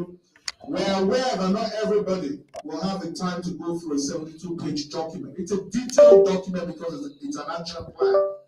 We will play that video after my speech. This video actually complements the 80-page action plan by helping Nigerians home and abroad to quickly grasp the major highlights of the APC action plan. Essentially, the APC presidential action plan prioritizes national security, obviously, economy, agriculture, power, oil and gas, transportation, social services, and education. The major highlight of the action plan is broadly the 10 promises geared to foster a new society that is based on shared prosperity, tolerance, compassion, and the unwavering commitment to treating every Nigerian citizen, home or in the diaspora, with equal respect and due regard. The action plan proposes building a Nigeria, especially for our youths, where good jobs with decent wages create a better life. Another critical sector or crucial sector that will be manufacturing, creating and investing more of the goods and services we require. And what does that mean? That means exporting more and importing less. In an economy where we actually import something as basic or mundane as toothpaste, I think it's about time that we start doing most of these things, we start manufacturing most of these items at home, and we export them too because we have the capacity to do it. Three things that actually stand our principle aside is two things. He has the competence, he has the character, and he's somebody that has the experience of actually doing this before, which are three very vital things that you will require the president of a big country like Nigeria to have. When we import less, as in importing less, continue to assist farmers, modernizing and expanding public infrastructure, making primary healthcare, education, and housing accessible and affordable for all, providing electricity and creating a security architecture to combat crime and terrorism. Yes, President Muhammadu Buhari has done a lot, but we will build on that. And Asiwaju presidency has also promised to actually build on that, because he's a man who understands not just the politics of Nigeria, he also understands governance to a greater extent. There is an addition to this, which also concerns Nigerians in the diaspora, and that's diaspora voting. So since 2016, I also double as the chairman of the Nigeria Diaspora Voting Council, NDVC. I can tell you how much it took us a very long time to actually put a bill together. That bill was a members' bill. There are two types of bills in Nigeria. You either have a members' bill or an executive bill. I remember I sat with the present president, President Muhammadu Buhari, and he told us that, look, Mr. Omoli, if we can get that bill passed, definitely I will assent to that bill. So we went to work. We went to create the bill. People thought we were joking. They said, you guys won't go far because Nigerians don't really want it now. But we said, no worries, that's what we want. We actually like the challenge. We prepared the bill, we took the bill through the member, it became a member's bill, it passed first reading, they thought it was a fluke, it passed second reading, people sat up and started looking up, okay, there's something new actually happening there. And again, it passed through third reading. And then this bill was also sent, it was at the end of the day voted down after the third reading at the joint sitting of the House of Reps and the Senate. But that tells you something. It tells you that we have to actually get started. A journey of 1,000 miles, they say, actually starts with the first step. So we, the NDVC, have taken the first step. But for the very first time in the history of Nigeria, being part of the Presidential Campaign Council with a diaspora directorate, in the action plan for Asiwaju Bola Ahmed Tinubu on page 72 of this action plan, Asiwaju Bola Ahmed Tinubu is the only presidential candidate that has actually gone out with his action plan to say that Nigerians in the diaspora will now be part of the political process in Nigeria. So, the icing on the cake is the inclusion of Nigerians in the diaspora in all aspects of the democratic process, especially working with the National Assembly to explore the amendment of the Nigerian Constitution to allow greater diaspora representation and participation. The diaspora voting initiative, which is one of your heart's desires for people from the diaspora, is no longer a question of if, but when, because of its inclusion in the party's action plan for this campaign for the Tinubu Presidential Campaign Council. You can now see in vivid color, ladies and gentlemen, why Nigerians from all walks of life in the diaspora should support Asiwaju Bola Ahmed Tinubu to become the next president of the Federal Republic of Nigeria.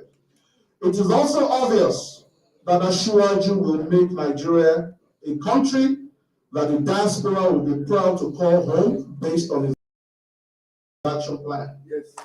Just as he made Lagos State home for Nigerians from all parts of the country, including people from the African subcontinent, we must roll up our sleeves to make this happen. And it shall happen by the grace of Almighty God. So when we hear Asiwaju Bola Ahmed Tinubu say he will build on the legacies of President Muhammadu Buhari, deepening the involvement and participation of Nigerians in the diaspora, in the socio-economic activities of our country, if he takes the mantle from our president, is precisely what he meant. Asiwaju Bola Ahmed Tinubu does not talk. Asiwaju Bola Ahmed Tinubu is a man who talks and he will do it. He's a talk and do person. He says what he means and he means what he says. One of the speakers said earlier on that Asiwaju is a courageous person. Asiwaju is also an audacious person. He's an audacious leader, a leader of leaders. He's somebody who's actually bold to take very difficult decisions as long as he knows that he will implement them and they will be for the benefit of the Federal Republic of Nigeria. So, we're saying it can only be a win-win situation for the country and the diaspora who are always yearning to contribute their own quota to building a great nation. With Asiwaju Bola Ahmed Tinubu, the saddle of in the next political dispensation, I have no doubt in my mind that Nigeria will be great in our lifetime. Now, this is what it boils down to at the end of the day. Can you see this? This is what's called a voter's card, PVC, permanent voter's card. For Nigerians in the diaspora, before I left Abuja yesterday, there was a particular stand that was devoted to Nigerians in the diaspora. I must say a big thank you. Let me seize this opportunity to say a big thank you to Nigerians in the diaspora. Nigerians in the diaspora are beginning to arrive in Nigeria to cast their ballot in the February 25th, 2023 elections. For those who are on ground, that's for those who are on ground in Nigeria already. People are already arriving to cast their ballot. You know why? Because they have their PVCs. This election, yes, we will pray. Yes, we will sing. Yes, we will dance. Yes, we will vote. At the end of the day, it's this PVC. We need to do whatever we have to do within the ambit of the law to ensure that Asiwaju Bola Ahmed Tinubu becomes the president of the Federal Republic of Nigeria. Now, we're praying, but this goes beyond praying. When you pray, you also have to do the work. I always say something, it's not in the bag until it's in the bag. We need to knock on those doors. We need to go seeking for these votes. We can't take this for granted. As we're praying and working, some people are also working to undermine the elections. Please let us go out. Let's encourage our people to go out and vote so that we win overwhelmingly by 4 p.m. on that same day. People are talking about the next day, 2 days later, 3 days later. Now there's a BVAS. There's something called the BVAS. A BVAS is a device that will accredit you, that will accredit voters, and will upload the results in real time. So by 4 p.m., 6 p.m., 5 p.m., whatever on that day, please let's ensure that Asiwaju Bola Ahmed Tinubu is already won on that particular day. We're not going to wait until the next day. We can tell. Yes, INEC will actually announce the results, but we will know in real time and who is winning and who is losing. Losing is not our portion. Winning is our portion. We will vote. We will win. And Asiwaju Bola Ahmed Tinubu will be sworn in as the next president of the Federal Republic of Nigeria on the 29th of May 2023. So please let us go out there and do a needful. I will not bore you with what to do. The video in a 3 minutes, the 3-minute video will tell you what to do, how to add value to that campaign from the diaspora. For those not going home, please watch this video. It will tell you what you have to do from the diaspora. The diaspora is now a critical part, critical element. It's actually critical to the success of this election in Nigeria. Please don't listen to what they're saying. The diasporas don't vote. They don't matter. We matter. Nigerians in the diaspora matter. Nigerians in the diaspora contribute to the economy of Nigeria. Nigerians in the diaspora are voting in this election. Nigerians in the diaspora are going to be calling their people in Nigeria to vote for Asiwaju Bola Ahmed Tinubu. When he wins, Asiwaju Bola Ahmed Tinubu has also promised me that Nigerians, he said it in public, he has told me in public, he has said it in public, that we may not be able to vote now. But there's no law that stops him from actually appointing and actually seeking the help of Nigerians in the diaspora to be part of his presidency from the 29th of May 2023. So I'm telling you, I'm informing you Nigerians in the diaspora, please, let's do the work. The reward is there. Let's do the work now. Let's call our people. Let's digest the content of the action plan. It's 1 to 15. That's what the program says. We have a program that is on running at this time. 1 to 15 people. When you get back home, write 15 names. I'm from a very big family, so mine is 1 to 25. And I can tell you I've got 28 already that are voting because of me. So one person, call 15 people minimum. You can call more. Please, let's call our dad, our moms, our relations, father, mother, employees, even concubines. Let's do the concubine. Girlfriends. Later we go and reconcile. Let's call everyone. Let's go out there. Let's actually make it big for our principal, Asiwaju Bola Ahmed Tinubu. Thank you so much for listening to me. We will rejoice. Thank you so much.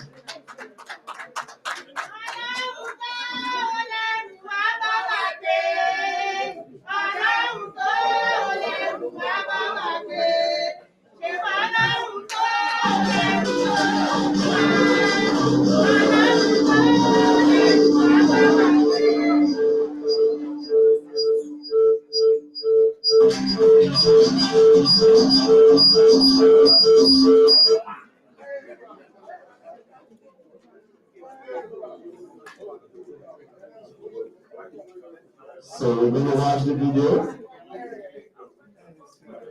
So there is renewed hope for both the diasporans and the Nigerians.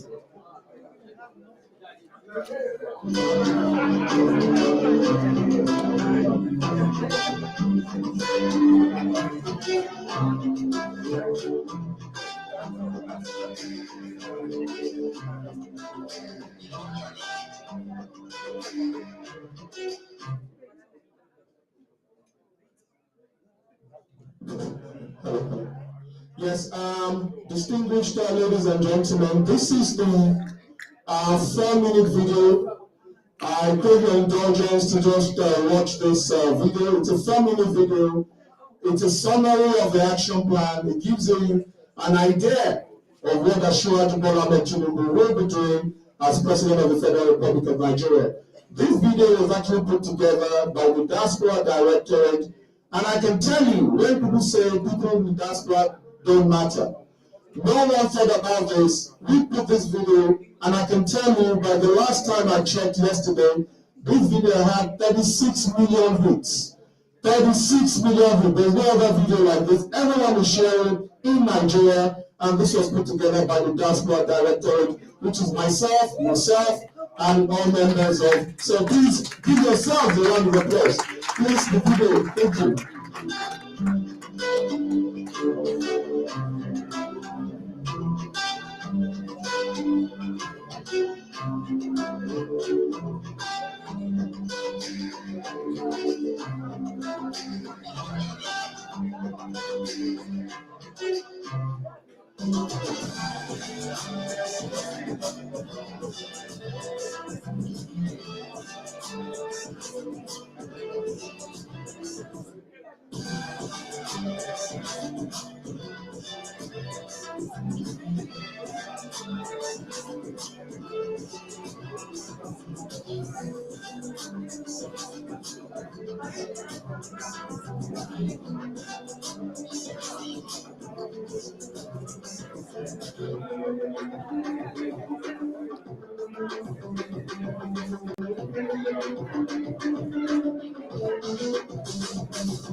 Thank you, thank you, thank you, thank you.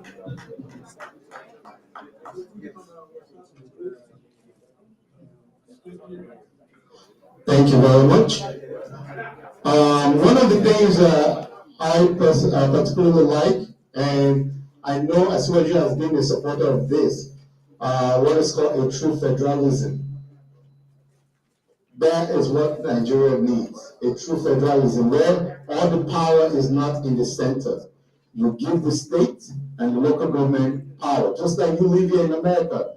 The federal government will not run your life. It's your city government and your state government that run your life. So that's what we need in Nigeria. The central is too powerful. That needs to be broken down. And he's a big supporter of that because we had a conference on it about a couple of years ago, 2013, yes. So there was a conference on it and he was here to speak on it. So he's a big supporter of that. So at this time, it's called question and answer time. So for those of you who have been dying, who have been itching to ask your question, I just want to say one thing, please. Let's be respectful. Let's be cordial. And make sure that, the question that you are asking, that it will really benefit the people because you want to get information from all these people at this table. 2 minutes is too much for one person. So 1 minute. Each person gets, that has a question has a minute. So the floor is open.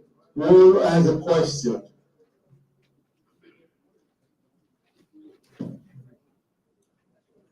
Question? Raise your hand, please. Here we go, this gentleman.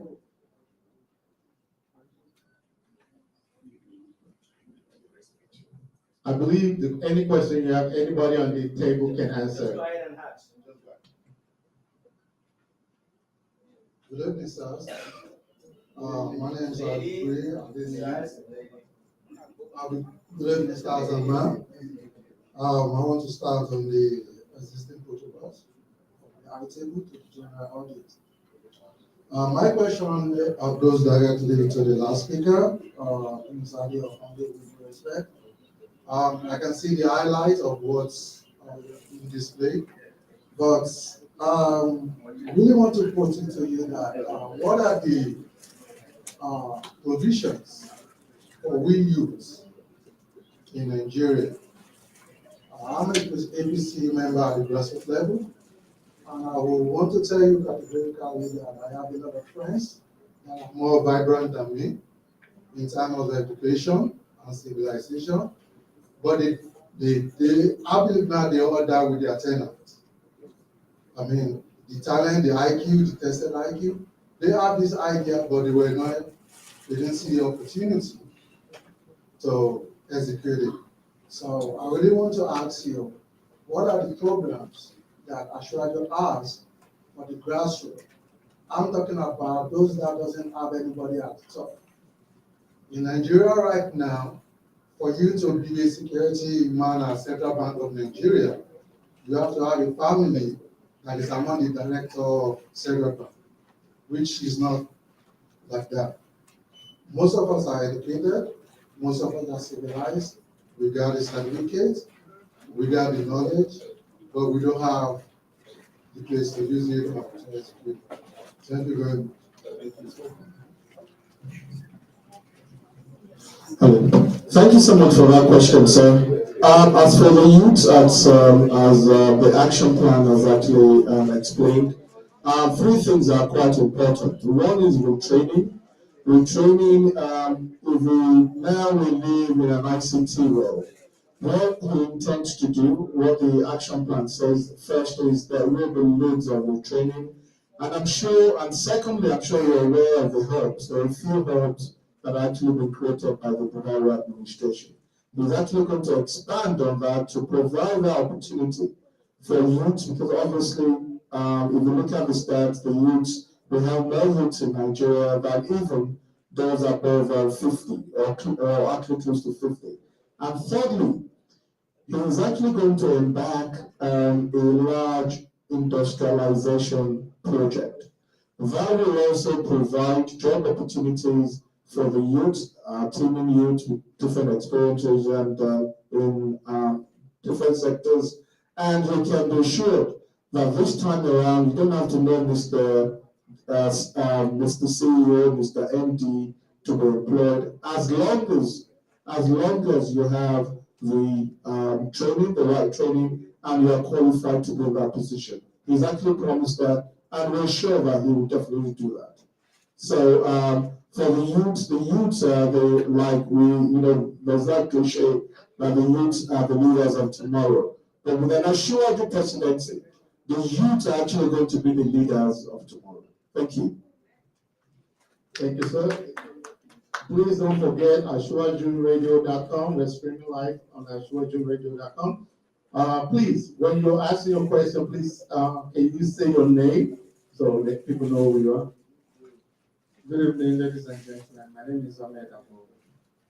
I would like to ask the speaker, what is the cause of the naira scarcity? Is this from the presidency or at the poor scarcity as well? What is the major cause of this problem? Thank you very much. Thank you so much for that question. I arrived from Abuja this morning, so I understand about. For the first scarcity, well, the official position is the fact that few distributors, as in those that are meant to provide or take the product from the depot to the filling stations, they are working with the opposition, but again, that's an allegation that no one can really confirm. It still remains an allegation. But as a government, as a people government, the people's government is this, that whatever the allegation is, that we at least try to resolve that issue. That I can also inform you and confirm that before I left Abuja, it was really pretty bad about 3-4 weeks ago. But I can tell you in the last couple of days, that has actually eased. And the NNPC, the agencies are actually looking into it. And it's not as bad as it used to be. And I'm sure that probably before the end of next week or so, it should be, this product should be available in all filling stations. And also, I must also state that it's not in every state that you get this fuel scarcity. It's mostly in Abuja for obvious reasons, and a few states actually surrounding Abuja. But in other states, fuel is, you can get fuel, you drive into a filling station, and you will get it. As for the cash, yes, that's a major issue. The cash, it's quite, the official position again.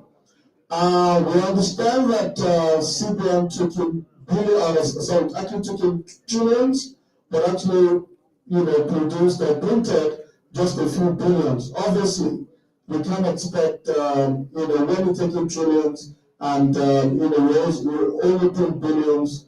But again, the president, Principal Ashwadi Bola actually waded into that saga.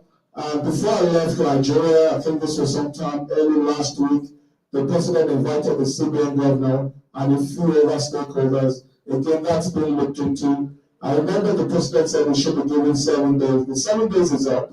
And I know that the CBN also issued a directive that banks should start paying over the counter, because what they did was they actually stopped paying cash over the counter and not sent customers to ATMs, which is what we call cash points here in this part of the world. But I think that also isn't. But at the same time, it will take probably a week or two. Some have said that that policy was probably ill-timed and probably not well delivered. I agree with that.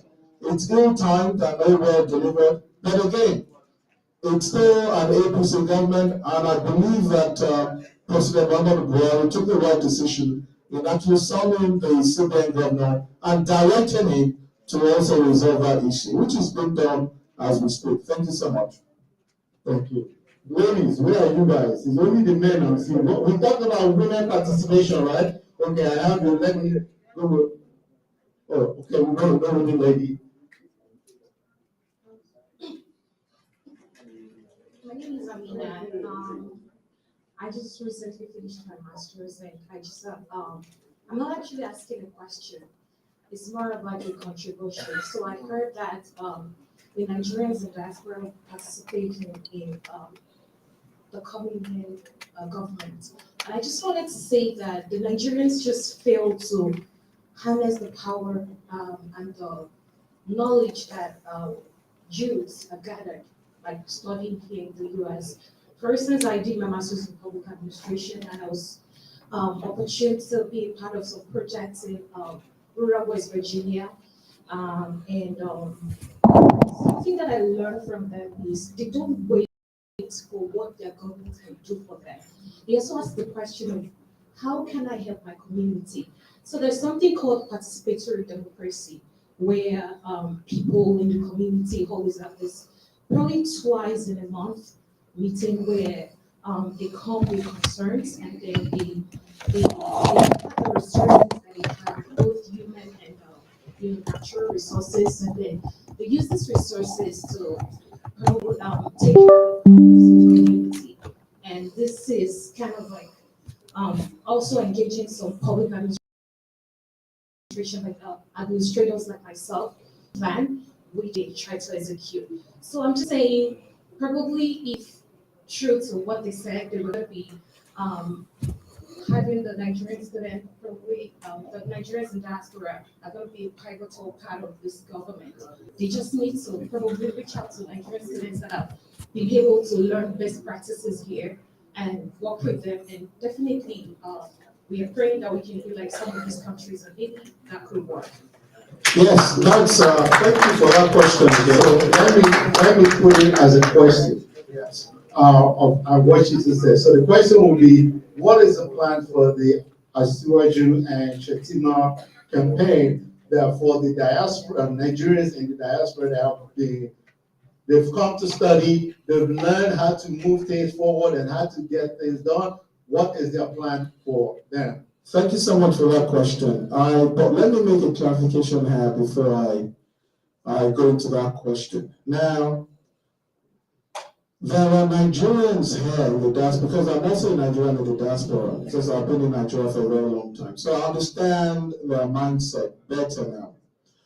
And I also, don't let us forget that now there are Nigerians living in Nigeria that are also very smart. There are Nigerians living in Nigeria that are also intelligent. So the fact that you're in the diaspora does not give you an automatic ticket to any job or any. You see, so let us have that too, as Nigerians going back to the Nigerians in the diaspora going back to Nigeria. Having said that, obviously, we Nigerians in the diaspora, we've lived here in this part of the world, see how things are done, well educated, and we have the experience. But again, going to Nigeria is a different ballgame. It's totally different. What works here may not work in Nigeria. What you do here may not necessarily fit into the Nigerian. So you need to understand that. Now, having said that, I'm not saying it's not possible, but there are Nigerians, there are consultants, there are people in different professions doing fantastically well in Nigeria. But I don't want us to have that self-entitlement that because I'm coming from the diaspora, I should be put in the front. That's not the way it works. When you go to Nigeria, you also join the queue because there are people there too, also doing the same thing, and probably they even have more experience than you coming from the diaspora. And when I say experience, I don't mean professional experience. It could be the fact that they understand the environment more than you do. But again, we're all partners in progress. Whether you're Nigerian in Nigeria or Nigerian living in the diaspora, I think we should work with our colleagues in Nigeria to make Nigeria a better country. That's the way we will get over this. I can't find a job because I'm from the or somebody coming in from the diaspora. We in the diaspora need to find a way to acclimatize our experience, our education, our qualification, and make it fit into the Nigerian environment. Yes, we will add value. Yes, we add value, but I don't think we should be going to Nigeria with a sense of entitlement that because I'm from the diaspora, I should be this. It does happen, but I think we still need to work at it. And as for the question, the Assurance Shetima plan for Nigerians in the diaspora. I think I mentioned part of that in my speech. That Assurance himself, even in London, he actually said this in London. Now, we may not be able to vote. Obviously, he's actually put that in the plan that Nigerians in the diaspora, he will work with the National Assembly. His presidency, the executive, will work with the National Assembly to ensure that the amendment is actually done so that Nigerians can vote from their host countries like other African countries are already doing. So he's actually promised that. But pending that time, he's also said, and this is in public too, that he's also ready to engage. He will be engaging Nigerians in the diaspora to be part of the development for our great country, Nigeria. Thank you. Thank you, sir. So after this question, there's one more person. Okay, two. That'll be my two more questions. I may want to add a couple of response to what my sister is asking. Sister, is she paying attention? Yeah. So what I think from what you experienced when I went to Abuja, and we had a lot of ministers there, and there was a town hall meeting, and we were asking, many of us that were from the diaspora were asking them questions. And one of the things that I said at that point in time was that I would like to volunteer. So I'm sure that's where you're coming from. Thank you. Thank you. So the opportunity for us to volunteer will be created by our director. He will create the opportunity, and we all will stand there to ensure that we have this hub where professionals come from the diaspora to give their all to support the system for growth and development. Thank you so much. Thank you very much, Mr. Good evening, all protocols observed. I want to thank the gentlemen and my sister there that came all the way from Atlanta to make Chicago look beautiful. Look at this crowd. Give yourself applause. So,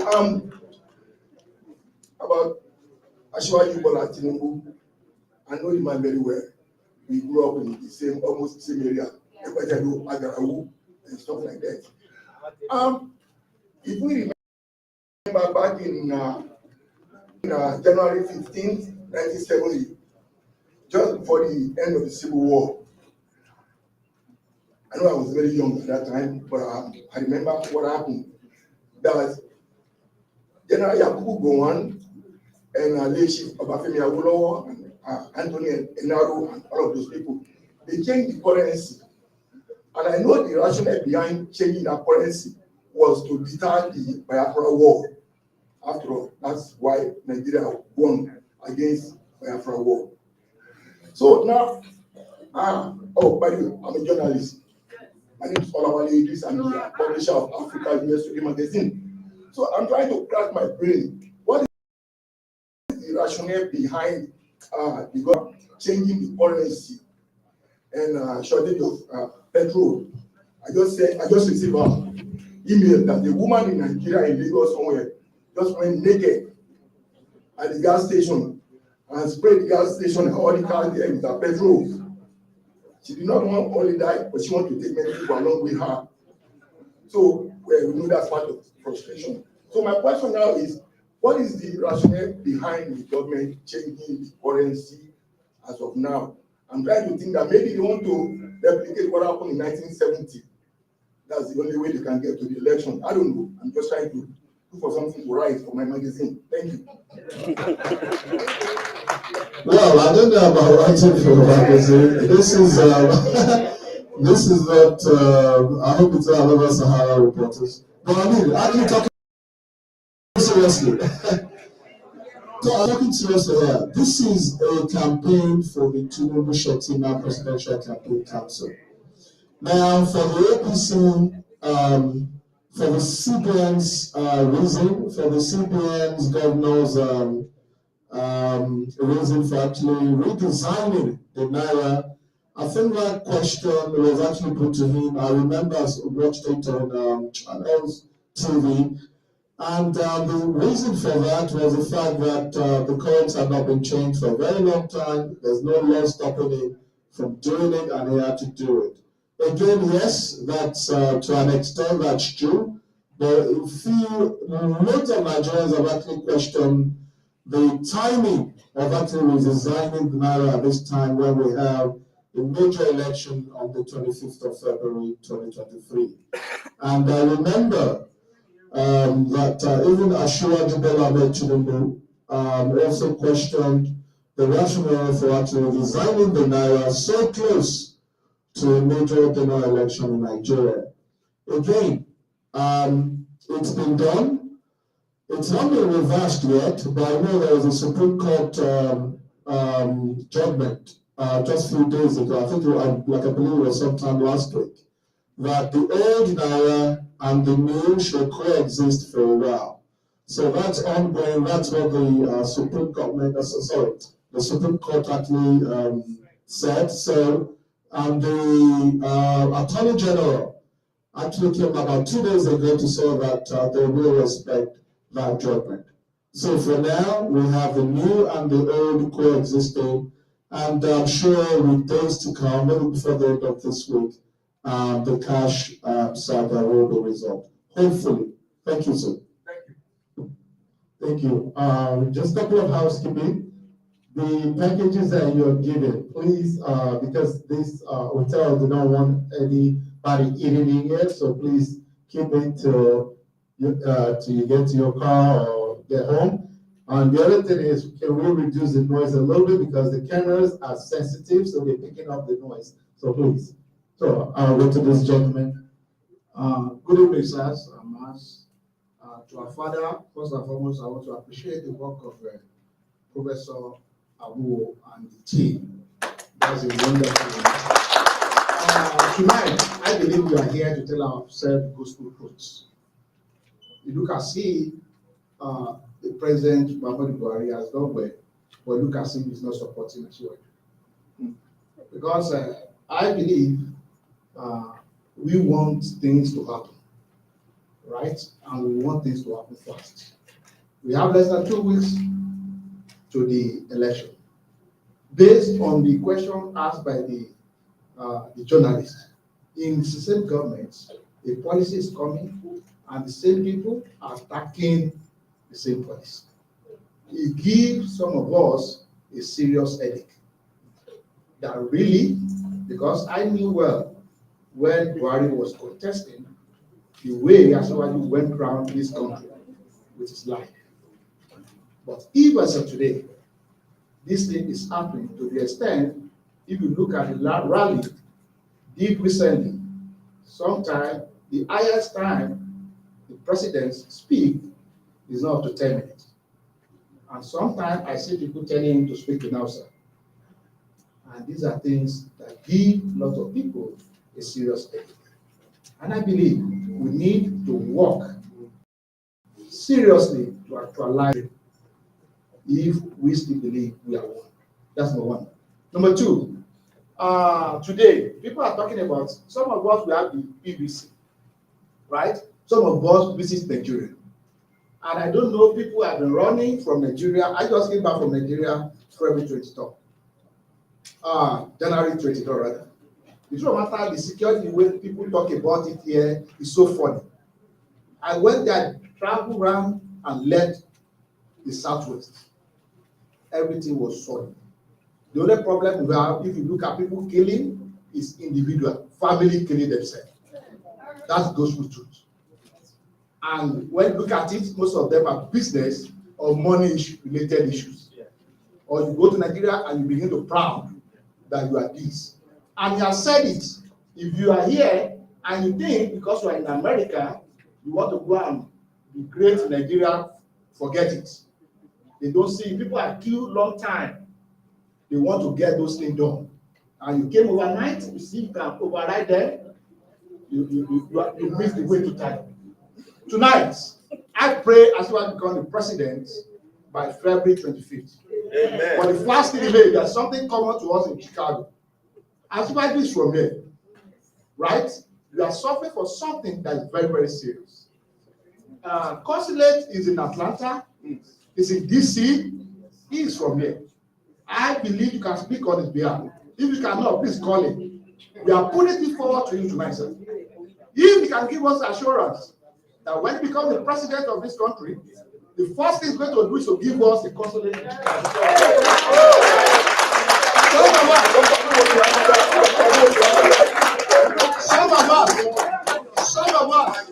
Some of us, we are going to mobilize ourselves and give him that vote. Or if you are not hearing anything from that, the high time people promising us and failing us has gone. Yes. So if you are here to represent Asiwaju, please, we are appealing tonight. You have to give us assurance that we are going to have the consulate in the year 2023. And we are going to mobilize friends, family to vote for them. And again, we want inclusive government. We want inclusive government where everybody will have the opportunity to become somebody. We came to this country because we believe in this country. Somebody that does not have anybody in this country can become somebody. People have been here, they left this place to Nigeria. They see the system, where how the healthcare system is working here. You see the where the laborer are doing things and things are working. It's that time we come to our basis and do something great. Thank you. Thank you so much, sir. Thank you so much. That's all we call 4 in 1. 4 questions in 1.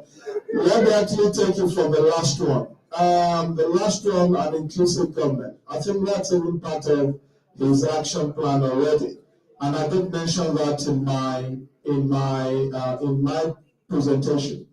That if any president is going to do or implement an inclusive government, it will be Asiwaju Bola Ahmed Tinubu.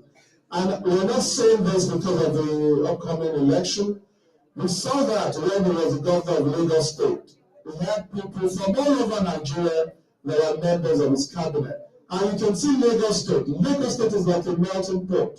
Lagos State is open to everyone, from whether you're from the east, north, west, south, everyone actually, to the point that even people from another part of the country are saying that they actually built Lagos.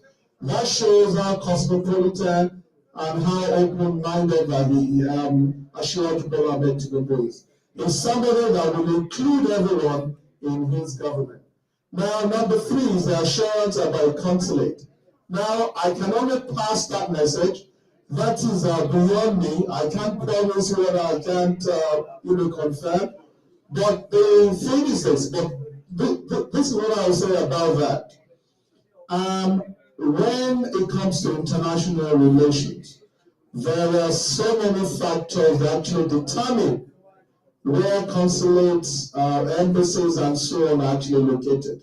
I'm sure at some point, I know that a transition committee was actually put together by President Muhammadu Buhari, meaning he's preparing to leave, was put together by President Muhammadu Buhari last week. They're going to be inaugurated on Monday, tomorrow actually.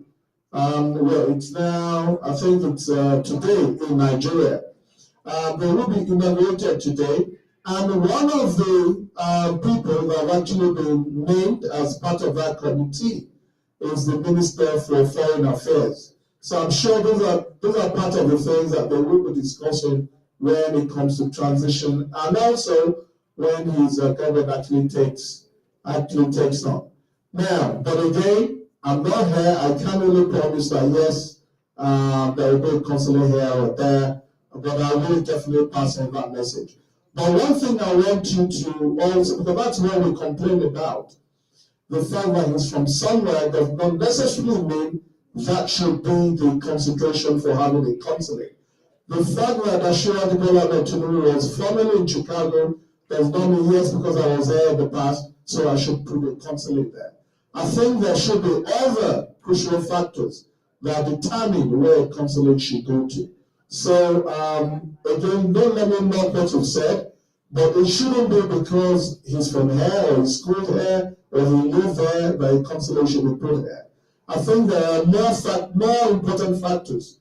For instance, if there are more Nigerians here, why not? Obviously, there should be a consulate here. So I'm sure the Ministry of Foreign Affairs will probably look into that, and recommendations will be made to Asiwaju Bola Ahmed Tinubu.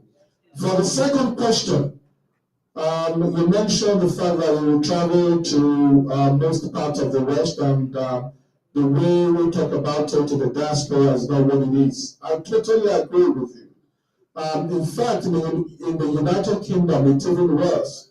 When you read the papers, you go on social media, you check all the erroneous and fake news being shared on social media, you think Nigeria is a war zone. Look, I've been to campaigns, the APC campaign in the north, we were at the Just rally, the Just flag off, and we went by road. We've been going by road to most of these rallies from Abuja, sometimes from Lagos. It is, like I'm not saying we wouldn't have security challenges, but it's not as bad as you read in the papers. Press, they seem to focus on that. Maybe that's what sells their pages, their papers, and so on and so forth. Yes, we have security challenges, but it's not as bad as you actually read in the newspapers and all these blogs. And that's why most times, most people don't really take these blogs seriously. And as for the number one question, which is the fact that PNB, President Muhammadu Buhari is not with Asiwaju Bola Ahmed Tinubu.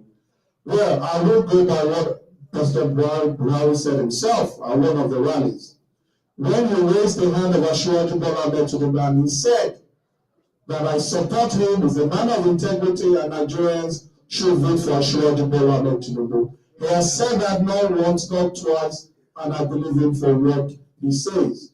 Maybe I understand that there's also another story out there, that there's some people, in fact, a few party leaders have actually mentioned that there are some people in the they are called the cabal, whatever they're called, that don't want Asiwaju Bola Ahmed Tinubu to become the president of the Federal Republic of Nigeria. And this is what I say. This is what I say to them. This, that Ashwadi Bola Ahmed Tinubu will become the president of the Federal Republic of Ghana, is ordained. We will work for it. He has said it himself. Amadibu, Amawale.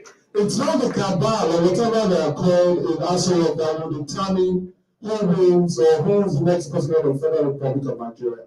The people of Nigeria will decide that. We will vote, and Ashwadi Bola Ahmed Tinubu will win on the 25th of February 2023. And we will shame whoever, whatever group they are called, we will shame them on that day, because Nigerians will speak with one voice to tell everyone, tell the entire world, that we want Ashwadi Bola Ahmed Tinubu to be the next president of Nigeria. Thank you. Can I respond to questions numbers 2 and 3? In terms of number 2, which has to do with security, I don't know of anyone in this audience that has lived in Chicago. I'm talking about Chicago now, longer than I have. Maybe this old man here and our friend pastor over there have lived here for that long time. We've seen how the issue of security has transformed over time. I know for sure, I used to be much thinner than this. I used to work from my house. I've lived in the same place for 32 years. From that house to the gym. Every morning, 6 o'clock, 7 a.m. in the morning. I can assure you that my wife will never let me do that this time. Why? Because this issue of security is pervasive everywhere. Downtown used to be much, much safer. It's not. Now, let's think about Nigeria. I'm not saying that we don't have these challenges. I'm not saying that at all. I feel much safer in Lagos. That's the only place I can compare now than I feel in Chicago. And I've lived here, I've lived over there. I go to Nigeria every 3 months because I have a non-paying job of serving in the Lagos State University Council, and I'm the chair of scheme committee in Lagos. But I can work anywhere right now. But we thank God that I'm safe. But we don't know what will happen anytime. But my wife would never let me walk to the gym anymore. That's Chicago. Now let me go to I believe number 4, in terms of the consulate. Several years ago, many of us, some people here who actually had a petition that many of us signed in terms of consulate in Chicago. I thought I just won out, because there are many of you here, your friends, your fathers, your sister, and your uncles that will not sign the form because you are too busy to sign. It's a game of numbers.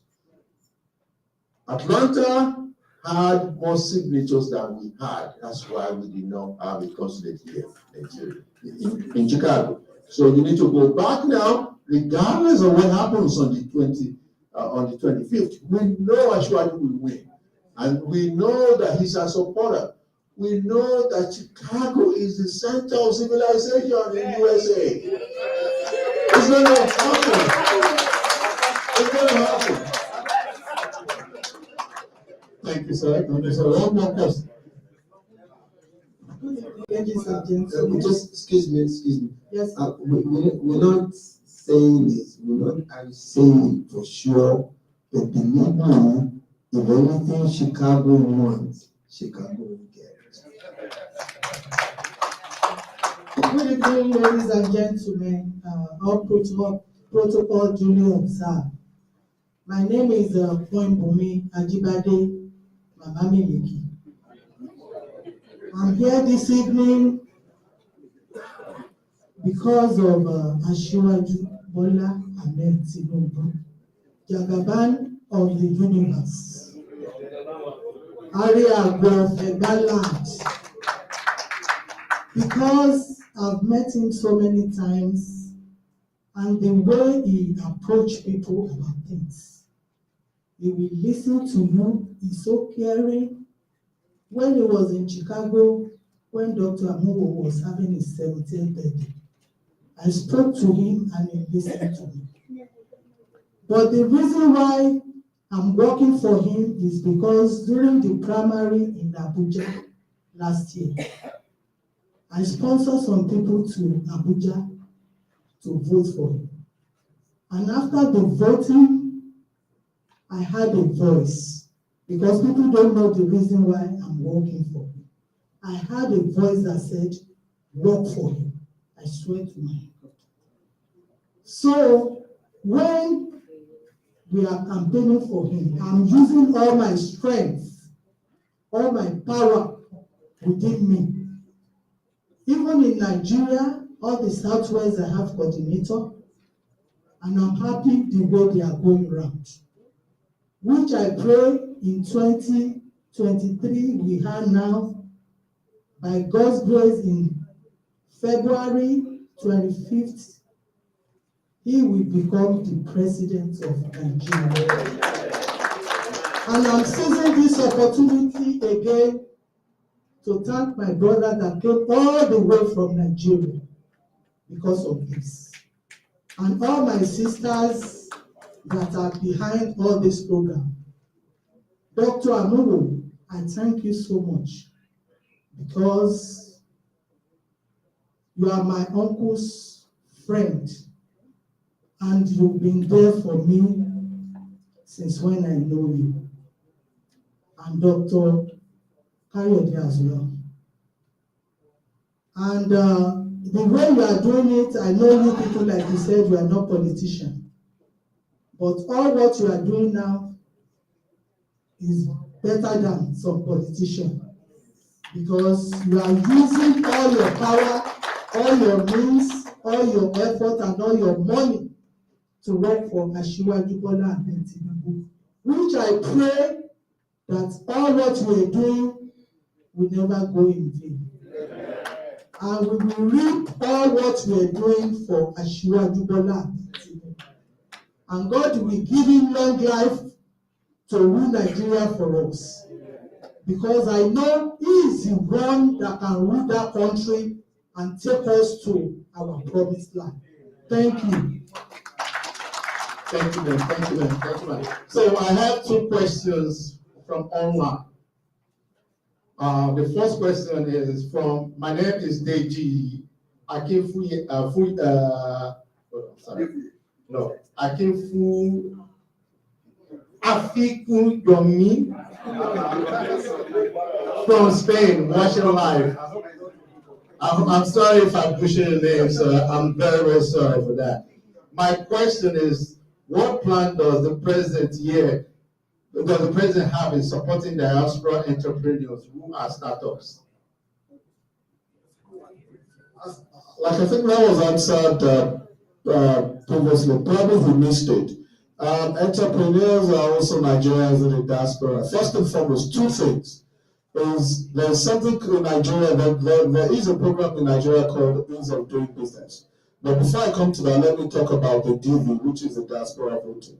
Entrepreneurs too are also Nigerians that actually want to vote. They need to be part of the electoral process in Nigeria, political process in Nigeria. So what he's saying is this, and it's there in black and white in the action plan. He's saying that he will work with the National Assembly to ensure that Nigerians in the diaspora are also part of the political process in Nigeria. That's number one. DV being one of them. DV stands for diaspora voting. And secondly, for Nigerians in the diaspora, we will improve the ease of doing business. Ease of doing business in Nigeria. We have an agency that's actually looking into that. And I understand that we've been moving up if you look at the ease of doing business stats, the global stats, the global index, we've been moving up since the time of President Muhammadu Buhari.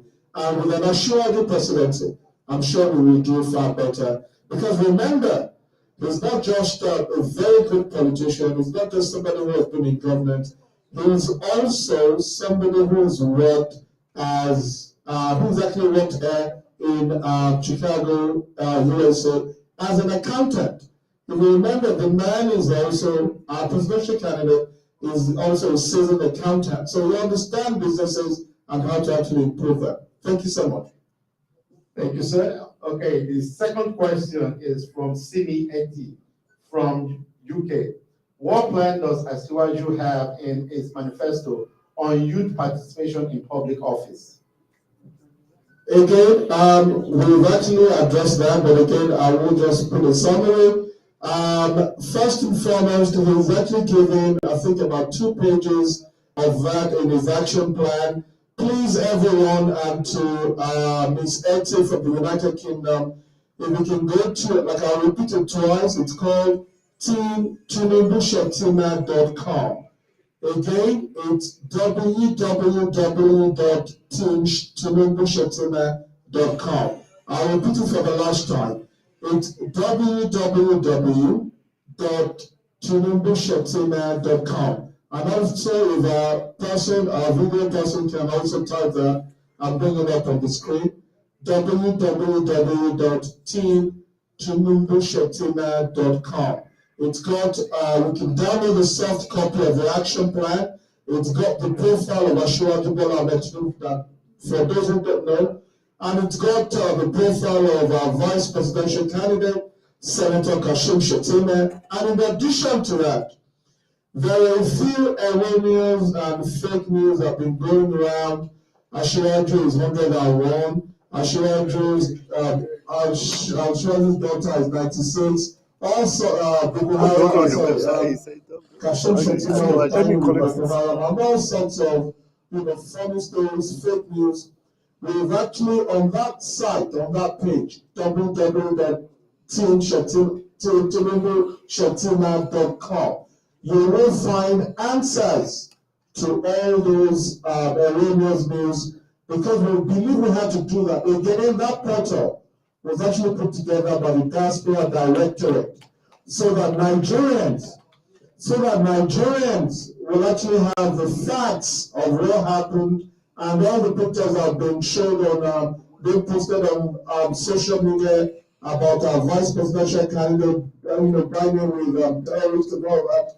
We've actually put the facts on that site so everyone can go there, read them, and not just read them, please read them, and also inform and educate our fellow progressives out there. Because when, like you said, when we tell a lie so many times, people tend to believe it. But we've actually provided the facts of that portal so that people can read and also educate others. Again, the site is www.tinubushetima.com. Thank you so much.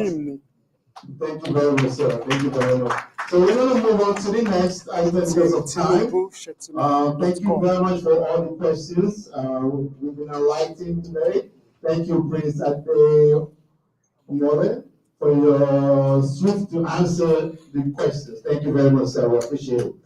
The next item I have on my list is the presentation of awards. And this is going to be commenced by Architect Dr. Buki Oni. Please, a round of applause as you come up, please.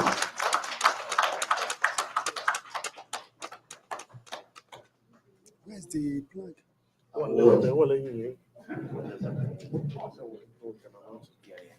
Amadibo.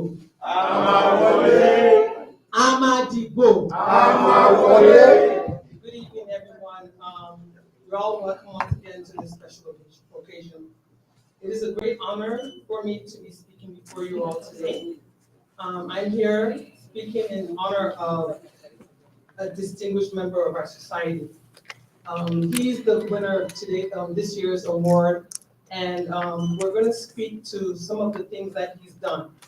He has served as a clinical associate professor emeritus at the University of Chicago, UIC.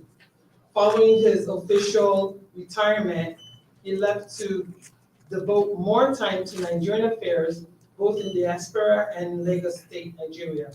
He currently serves as the chairman of the Board of Trustees of the Nigerian Islamic Association in Chicago, Illinois.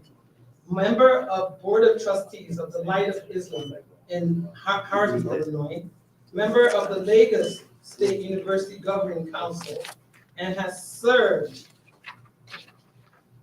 as the consultant and initiator for the establishment of the Center of Disease Control and Prevention for Lagos State Government.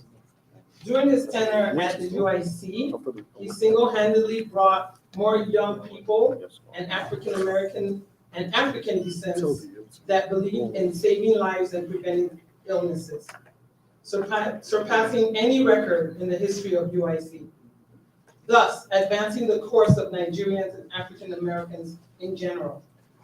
It has been and continues to be a great source of encouragement to us. He's a financial supporter and a wealth of wisdom to us all.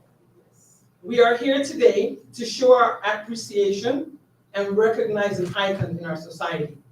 At this juncture, I'm seeking your indulgence to invite the chief host of this special gathering in person, Honorable Olatunji Quadri, to present the award.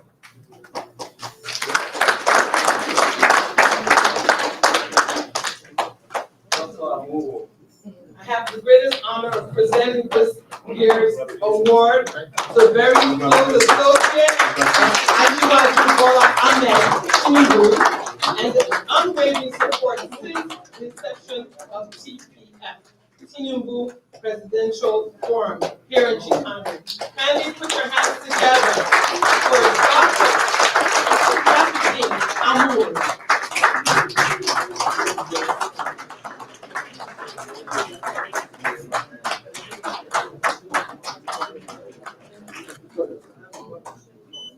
Sure, just show us.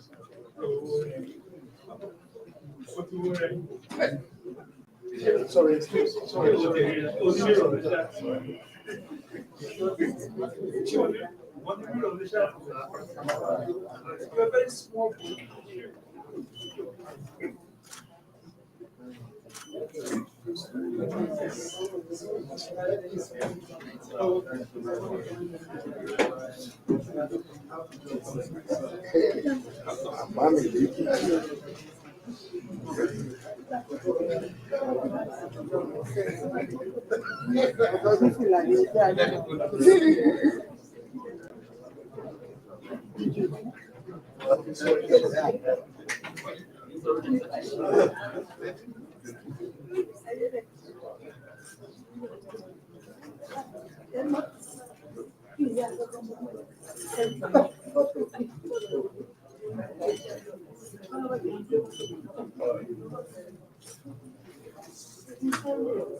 No, I'm always saying but this is very short. And I also think that my young friend in the diaspora, this is really a surprise to me. Coincidentally, about 3 days ago, I was cleaning the attic and I saw about 68 flags. So I no longer have an office, as you are saying. So got somebody. I think I saw the person coming in earlier, but I think I slept. So I went to the basement and I asked him to please let me put all my flags in the basement. He charged me $650. And I said, just the flag. He said, well, the worth a lot more than that. So this particular one coming from my brothers here worth a lot more than all the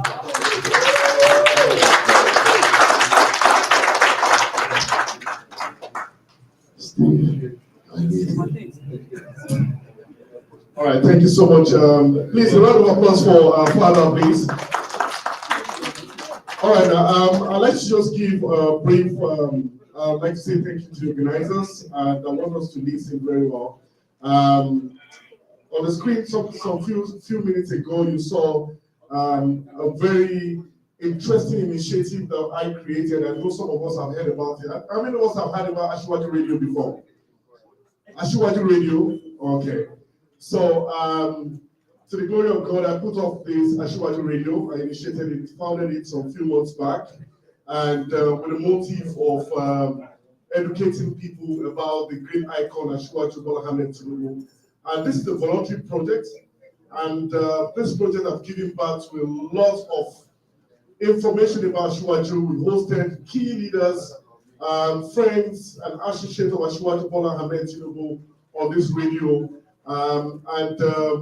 Why I came up is that in the next few weeks before the election, we are going to be running a back-to-back conversation on the radio, and where we're going to be having people's views on the radio. We have morning shows, we have discussion shows. It's a non-stop radio show that's going to be happening as from tomorrow, and we'll be having top guests, people like you, diasporan voices about Ashwaju, about Nigeria. Just come to free your mind on the radio.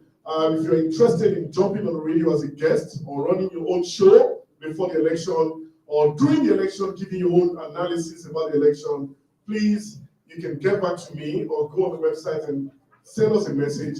I would like to host you on the radio to voice your mind. Today we had a number of people across the world listening to us.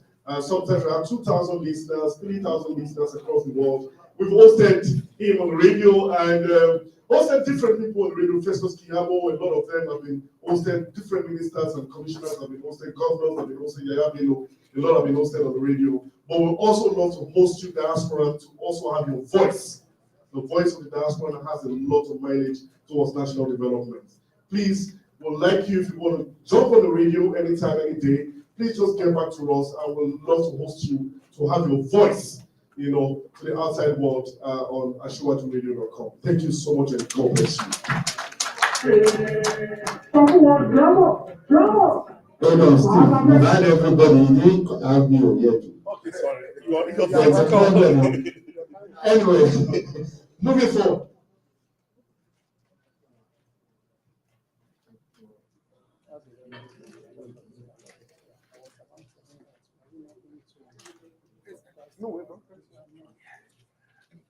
Let me give my card. Oh, yes.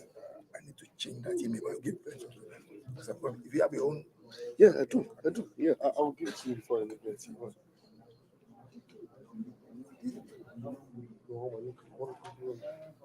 Just a quick recognition. Just want to recognize Dr. Pastor Onofuye, Alaji, everything.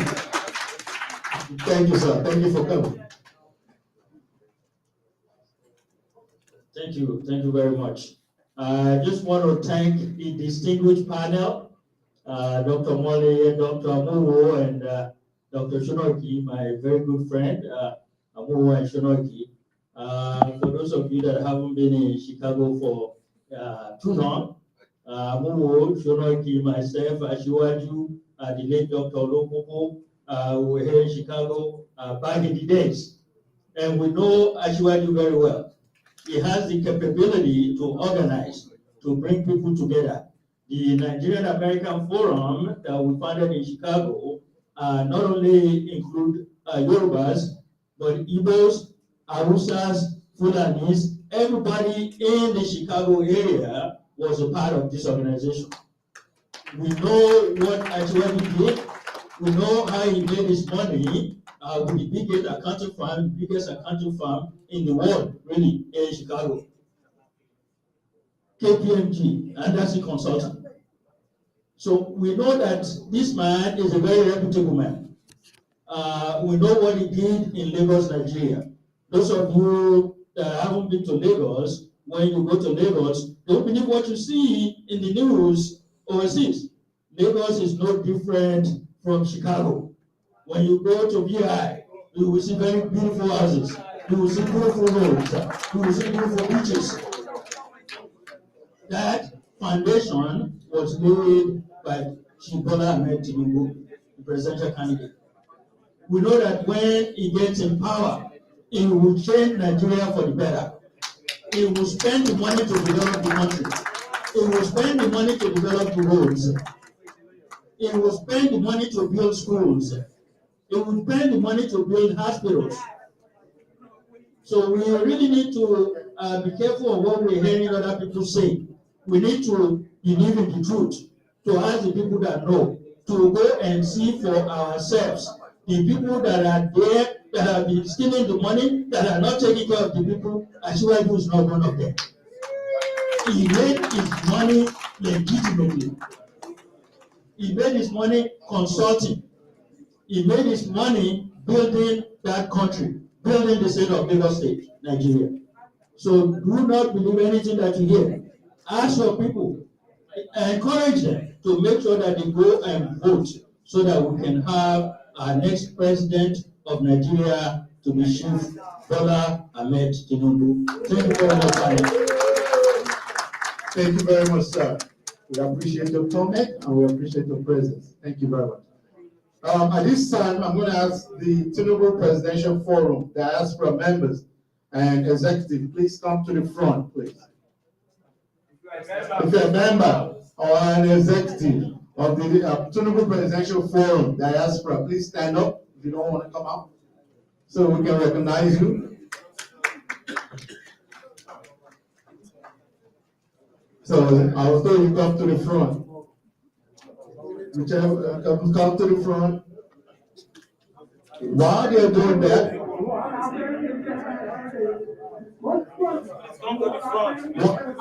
while they're coming to the front, at this time, I want to call DJ. I want to call on my brother and a friend.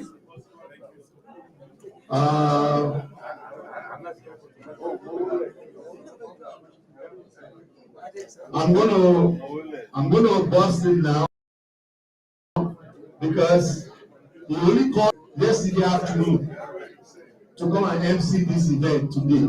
Yesterday afternoon, so he owes me big time. This has been we've been in Nigeria.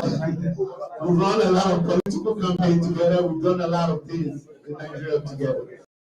So, ladies and gentlemen, please help me welcome Honorable Tola Banire. Good evening, everybody. Thank you so much for coming. As I said, I only called him yesterday to have him MC anchor this event for various reasons, because we had someone that canceled, right? So thank you, Fancy. Thank you so much for coming. Everybody here, thank you so much for coming. We really appreciate you coming from different part of the world. Oyakilome, thank you so much. You literally got here at 5 p.m. today. You under 24 hours. My sister, thank you. Prince, on Friday you were still in Abuja. My daddy here, Dr. Amu, Dr. Shonaiki, Alhaji Latif Showenemo, thank you so much. We, the members of Tinubu Presidential Forum, that's where Chicago, everyone that you see standing back there, they contributed mentally, physically, socially, financially to ensure that this event is successful. Thank you so much. Thank you.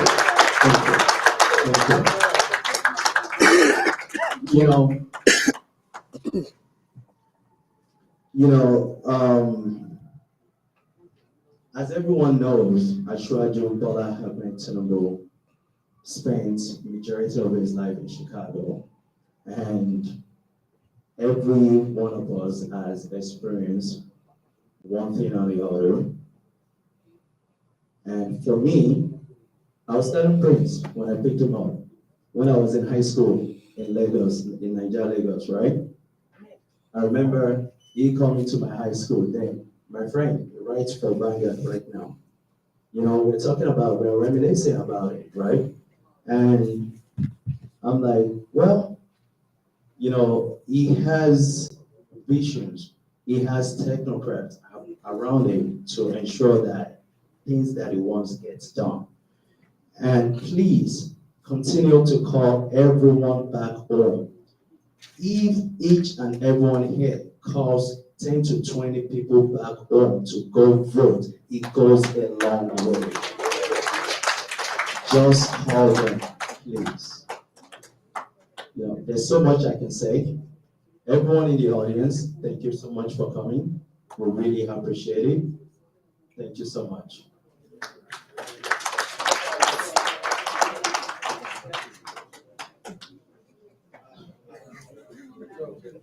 And by the way, if you would like to be part of the group, and this is time, to sign up and be a member of the group.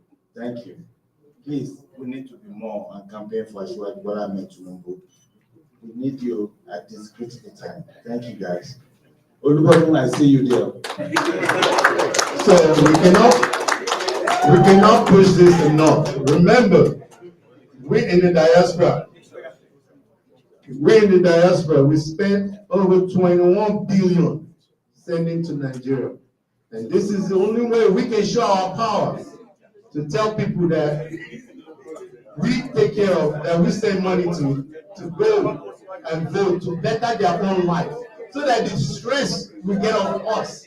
That's what we want. We want the stress to get off us so the country will be better. So ladies and gentlemen, that is my time. Thank you very much for coming. I was told you don't have to go home, but we have to leave here. Have a great night. Actually, you know what? We still have time. The year is going to spin, dance, enjoy.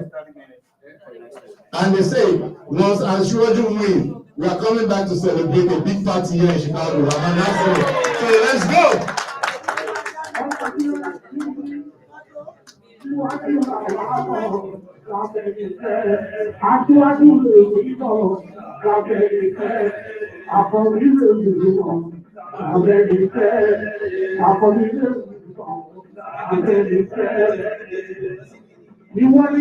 You want to jump in the water?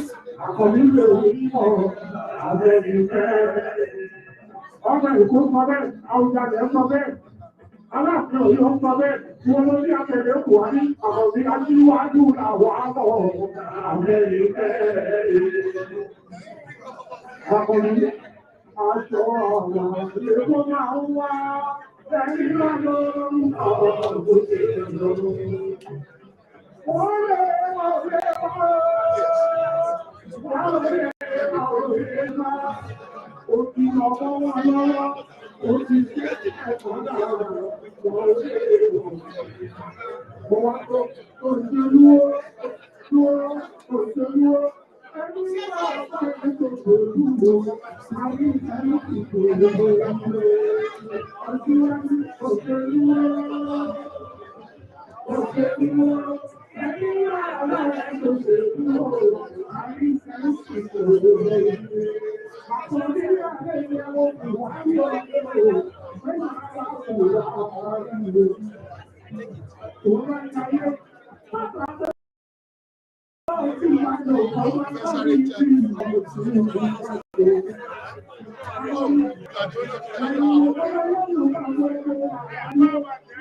I'll contact you now.